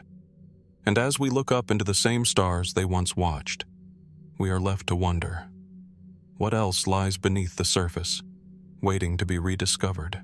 As the desert sands of Nabta Playa settle behind us, we move north, far from the parched earth of Africa, into the vast, whispering plains of the southern Urals. Here, in the heartland of Russia, where wheat fields meet sky, lies a sight few outside the region have ever heard of. Yet it may be among the most puzzling ancient settlements ever uncovered. At first glance, Arkaim looks unassuming, just a faint circular depression in the earth, barely noticeable from the ground. But from the sky, its design becomes unmistakable. A near-perfect series of concentric rings, radiating outward like ripples from a forgotten impact. Discovered in 1987 during a Soviet land development survey, Arkaim stunned archaeologists. Beneath layers of soil and time lay the ruins of a settlement so precise, so carefully planned, that it immediately challenged the assumptions about Bronze Age cultures in the Eurasian steppe. Estimated to have been built around 1700 BC, Arkaim predates many of the world's best-known ancient cities. The structure includes a central circular plaza, surrounded by two concentric walls and a series of semi-subterranean dwellings, arranged like slices of a wheel. Channels and passageways connect different zones, and defensive ramparts hint at a need for protection. But it's not the fortifications that provoke the most intrigue. It's the geometry. The entire city was designed with a sophistication that defies expectations for the time and region. The radial symmetry, the mathematical ratios, the cardinal orientation. Some researchers believe the layout reflects astronomical knowledge far beyond what Bronze Age tribes were supposed to possess. The complex includes observational alignments with solstices and equinoxes, and specific markers within the settlement may have been used to track celestial bodies, including the moon and the stars of Orion. Arkaim, in this light, is more than a city. It's a calendar, a compass, and perhaps even a cosmological map. Why would a society of ancient pastoralists go to such effort? And how did they acquire this knowledge? Conventional archaeology classifies the builders of Arkaim as part of the Sintashta culture, a group known for metallurgy, fortified settlements, and early chariot warfare. Yet few other Sintashta sites approach the scale, complexity, or astronomical precision found here, and so speculation grows. Some see Arkaim as an ancient observatory, rivaling Stonehenge in purpose, if not in fame. Others propose it as a ceremonial city, its rings reflecting an ancient cosmology, a map of the heavens encoded into earth and timber. Fringe theorists go even further. Some claim Arkaim is evidence of a lost advanced civilization, possibly the remnants of a forgotten Eurasian culture with mathematical and astronomical prowess centuries ahead of its time. Others tie it to the Indo-European migrations, suggesting that Archaeum was a spiritual or scientific center, perhaps even the original homeland of the Aryans, long before the term became tainted by misuse in modern ideologies. There are those who link Archaeum to esoteric traditions, such as Hyperborea, the mythical northern land of wisdom referenced by Greek historians and later mystics. According to this theory, Archaeum was more than a city. It was a temple of knowledge, one node in a prehistoric global network of sacred sites designed to resonate with the energy of the earth. But what do we really know? Excavations at Archaeum have revealed metalworking tools, hearths, and bone fragments, signs of daily life, not divine intervention. The city was eventually abandoned and burned, perhaps deliberately. Was it a ritual act? An invasion? A drought? No one knows for sure. Even the destruction seems symbolic. Fire, ash, a ringed city lost in time, rediscovered only when a Soviet bulldozer nearly buried it forever. And yet, the mystery persists. Why did they build in circles? Why here, in this remote, windswept land? What drove these people to encode the movements of the heavens into timber and stone? Did they stumble upon a method of observing the cosmos through trial and error? Or were they guided by a deeper understanding passed down from an even older culture, now lost? Some believe Archaeum may not be unique. Similar circular settlements have been found in the region, less preserved, less studied. Could Archaeum be the center of a forgotten civilization that stretched across the steppes, now erased by time and silence? We may never know. The winds still sweep across the Urals, whistling through the tall grasses that now cover Archaeum's buried stones. The sky above remains unchanged, stars turning overhead as they did nearly 4,000 years ago. Perhaps the people of Archaeum stood here once, looking up, trying to make sense of the same constellations. Perhaps they succeeded in ways we've only just begun to understand. And as we trace the outline of their forgotten city, as we walk the rings that once marked fire, family, and the firmament itself, we are left with a question that refuses to fade. What ancient knowledge was lost with the fall of Archaeum, and how much of it still waits beneath the soil, waiting to be rediscovered? As the dust of Archaeum fades into the steppes of Russia, we shift southeast, into the dense, tangled forests of Southeast Asia. Here, veiled by the creeping vines and soft mist of the Cambodian lowlands, stands a monument so compact, yet so precise, that it seems almost frozen in time. Rising quietly near the mighty Angkor complex is a temple that few tourists stop to ponder, Baksay Chamkrong. At first glance, it appears modest beside the sprawling grandeur of Angkor Wat or the enigmatic faces of Bayon. But Baksay Chamkrong holds something those vast temples do not, a sense of solitude, of forgotten importance, as if it had once held a role lost to memory. The name itself translates to the bird who shelters under its wings, a phrase that evokes both protection and mystery. According to legend, it was here that a king once found refuge beneath the wings of a divine bird while fleeing danger.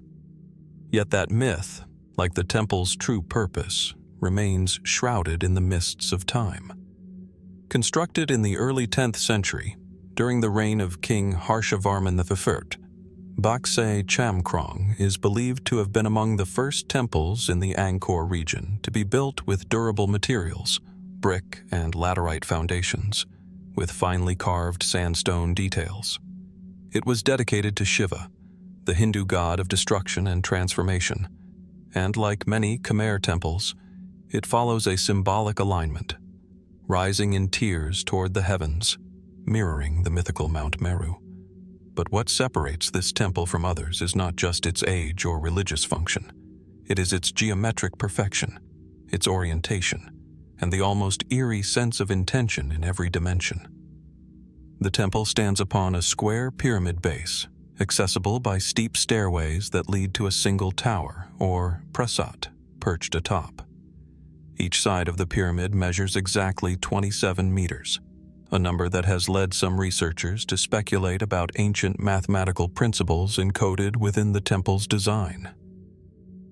Is it coincidence? Or did the Khmer builders use a system of sacred geometry passed down from earlier civilizations? The structure is aligned almost precisely to the cardinal directions, suggesting an understanding of astronomy, or perhaps even astrological significance. Could Sacsayhuamán have served not just as a shrine, but also as a celestial observatory, or a portal for rituals tied to the movement of the stars? Further intrigue comes from the relative isolation of the temple. Unlike the crowded networks of other Angkorian sites, Sacsayhuamán stands apart, its walls worn by time, yet remarkably intact. The staircases are steep, almost impractically so. Some suggest they were never meant for human feet, but for ceremonial ascent, symbolic climbs to the divine. And then there is the stone. Carved lintels still cling above doorways, depicting mythic tales, Garuda, Naga, and Shiva in intricate detail, but the style of the carvings appears transitional. It bears traits of both earlier and later Khmer artistic schools, almost as if the builders were reaching back and forward in time simultaneously. Some even suggest that Sacsayhuamán may have been a reconstruction of a far older temple, a faithful replica of a structure long since consumed by the jungle. One curious detail often overlooked lies at the temple's base, a series of drainage holes meticulously placed to carry water away from the pyramid structure. This level of engineering, especially in the humid climate of Cambodia, indicates a sophisticated understanding of hydrology. Why invest such effort in a temple so small, unless its function extended beyond mere worship? Mainstream archaeologists maintain that Sacsayhuamán was a royal temple, a symbol of centralized power during the early Angkor period. Yet its perfect proportions, cryptic name, and unassuming presence have given rise to more speculative theories. Some believe it may be a marker temple, a type of key or keystone in a larger geometric pattern across the Angkor region. When plotted on a map alongside nearby temples, Sacsayhuamán appears to form part of an extended layout, what some call the sacred grid. Could this temple have served as a node in a lost energy network, aligned with principles we no longer fully grasp? Others point to the temple's bird symbolism and suggest shamanic significance, perhaps a connection to ancient sky worship, a link between the celestial realm and the terrestrial, encoded through architecture. The bird with outstretched wings could symbolize not just protection, but a vehicle for flight, or for transcendence.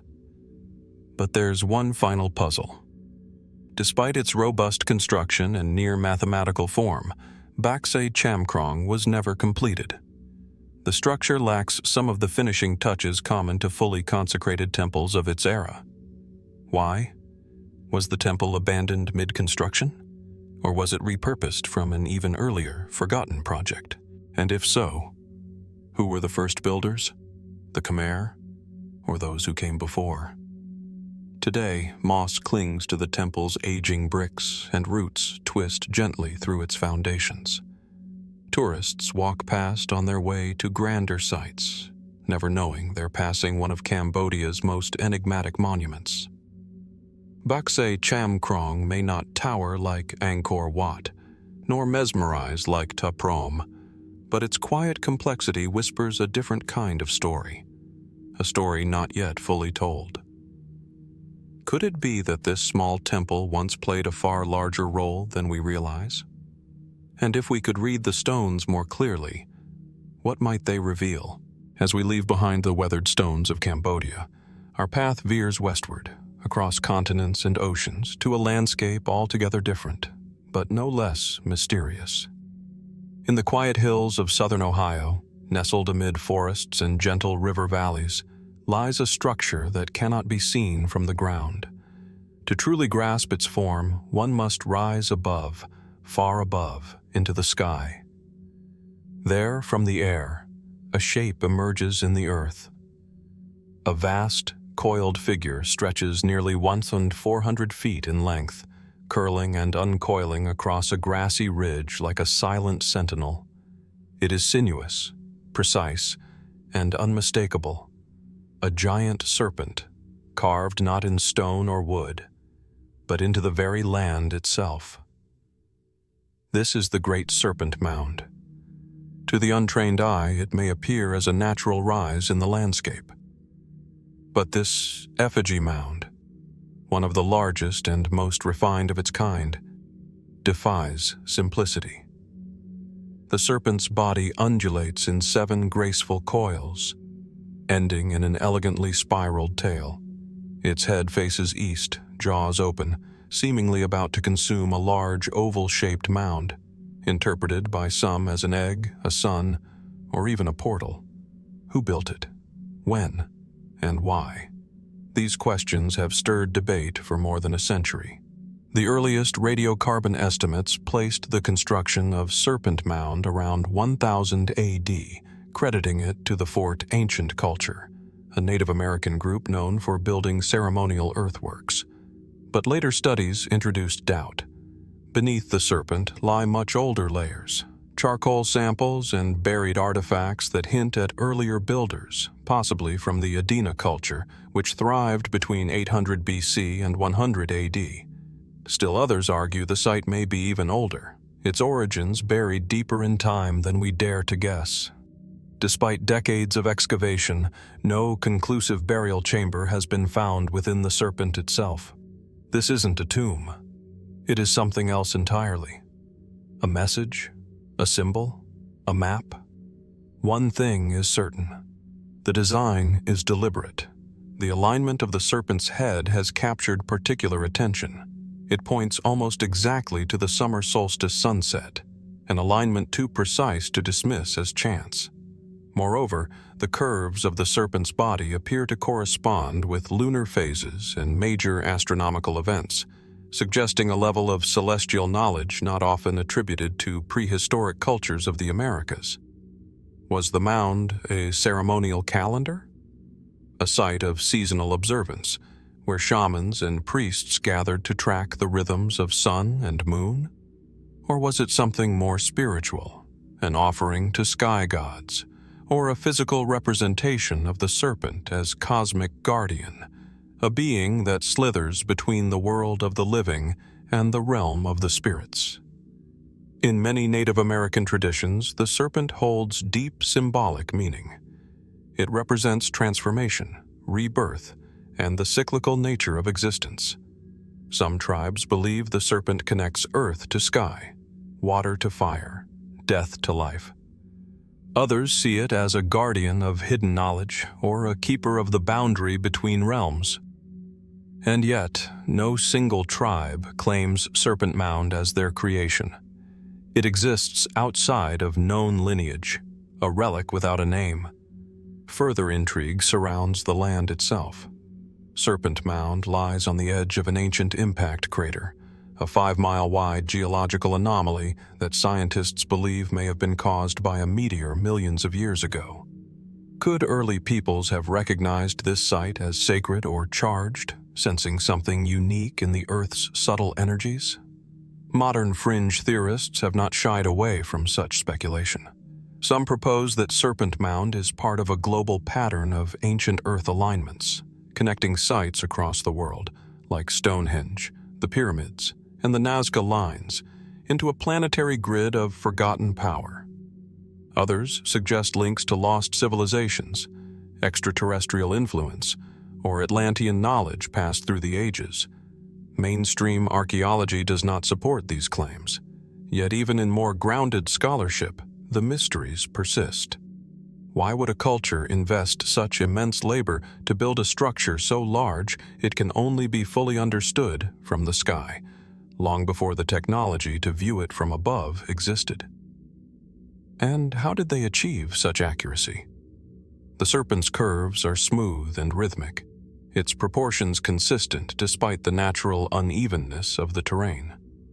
No written language, no architectural blueprints, just a vision passed down orally or mentally and executed with precision.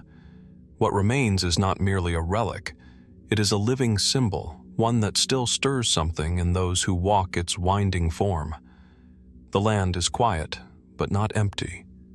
Visitors describe a sense of presence, as if the serpent still watches, still waits. Is it guarding a secret we have yet to uncover? Perhaps the answer lies not in the stars, nor beneath the soil, but in the silence between. The Great Serpent Mound defies easy explanation. It is neither fully understood nor fully forgotten. It stands, as it has for centuries, whispering through the grass, coiled between worlds. What was its true purpose? Who first envisioned this colossal creature etched into the earth? And, most haunting of all, what else might lie hidden beneath our feet, waiting for the moment we learn how to see? As we leave behind the winding ridges of Ohio's Serpent Mound, we journey eastward, across oceans and over vast continents, to the lush province of Zhejiang in eastern China. Here, in the quiet town of Xi'anbeikun, nestled among rolling green hills and reflective rice paddies, lies a structure hidden not above ground, but beneath it. To the casual passerby, it appears unremarkable. A series of placid ponds scattered across the landscape. But below these, still waters, lies something astonishing, something almost too extraordinary to believe. In 1992, a local villager, attempting to drain one of the ponds to catch fish, stumbled upon a discovery that would ignite one of the greatest architectural mysteries in modern Chinese history. As the water receded, it revealed an entrance, a carved stone chamber descending into darkness. Soon, other nearby ponds were drained. What they found stunned archaeologists. Beneath the earth were 36 massive hand-carved caves, each more than 30 meters deep, covering over 30,000 square meters. Carved directly into solid sandstone, these underground caverns feature towering pillars, intricately chiseled ceilings, and precise geometric shapes, all executed with astounding symmetry and consistency. The ceilings are marked with long parallel lines, uniform chisel marks that stretch from wall to wall, creating a visual texture like finely brushed metal. Each cave appears to follow the same construction style, as if shaped by a unified architectural vision. And yet, no records mention their creation. Who built these enormous chambers? When? And for what purpose? No tools have been found, no debris from the excavation, no soot from torches, and no mention of their construction exists in the historical archives, not in dynastic chronicles, local legends, or imperial records. It is as though the builders completed their monumental work and vanished into silence. Carbon dating has offered little clarity.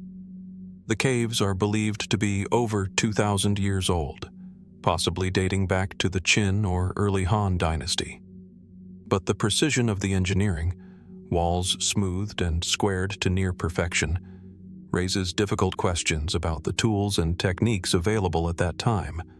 How did ancient laborers, with no modern machinery, excavate and remove an estimated 1 million cubic meters of rock, enough to fill over 400 Olympic-sized swimming pools? And more curiously, where did all that stone go? The answer so far is nowhere. The stone is missing. Every tunnel, every hall, every pillar seems planned. And not just architecturally, but aesthetically. The chisel marks, uniformly patterned, suggest not a hasty or functional job, but a deliberate design, perhaps with ritualistic or symbolic meaning. Some researchers have proposed that the caves were used as underground palaces, or perhaps secret military bunkers. Others speculate that they served as spiritual sanctuaries, hidden from the eyes of the world. But the sheer scale and lack of any decorative carvings or inscriptions challenge those theories. There are no altars, No statues, no signs of habitation, just silence. Vast, echoing silence. In some of the caves, water acoustics create unusual auditory effects, subtle echoes that mimic distant drums or voices. Was this intentional? Were the caves designed not just for physical space, but for sound? Could they have hosted rituals or ceremonies where resonance mattered? And why so many? 36 separate caves, some interconnected, some standing alone, all following the same mysterious blueprint. It is almost as if this subterranean complex was meant for an entire hidden civilization, a world carved beneath the surface, unseen and forgotten. The deeper one goes into the Longyu caves, the more questions seem to emerge. No signs of flooding, no structural collapses. The engineering is so refined that even after 2 millennia, the ceilings stand firm, supported by massive stone columns carved from the original rock, as if the builders anticipated eternity. Local oral tradition provides no explanation. Unlike other ancient Chinese wonders, where legend and folklore intertwine with archaeology, Longyu offers no mythic heroes, no divine instructions, no imperial commissions. It is, in every sense, an anomaly. And anomalies invite theories. Some suggest the caves are evidence of a lost civilization, one whose knowledge exceeded what we attribute to early Chinese history. Others whisper about extraterrestrial involvement, pointing to the mathematical precision and the total absence of construction evidence as hints of non-human intervention. There are those who believe the caves are the remnants of an ancient energy network, nodes of earth power connected across continents, in the same speculative grid that links Stonehenge, the pyramids of Giza, and the temples of South America. Mainstream scholars, naturally, remain cautious. They propose that the caves could have been early mining sites later abandoned and repurposed. Yet this does not explain the uniformity of the chisel marks, the grandeur of the architecture, or the deliberate aesthetic cohesion across all chambers. Could it be that the builders were working from a tradition we no longer understand, guided by knowledge, purpose, and motivations lost to time? If so, what was their message? What was so important that they carved it into the bones of the earth, then left it unmarked? The Longyu caves do not answer. They simply endure. They are a silent monument to ambition, patience, and mystery. A puzzle with no clear edges, no definable center. We stand at the entrance to one of these cavernous halls. The air is cool, the stone damp. The walls rise around us like the walls of a cathedral, unadorned, yet majestic. We look up, and the chisel lines seem to shimmer in the shadows, as if speaking in a forgotten language. What was this place? Who moved the stone? And why, after so much effort, did they leave no trace of themselves behind?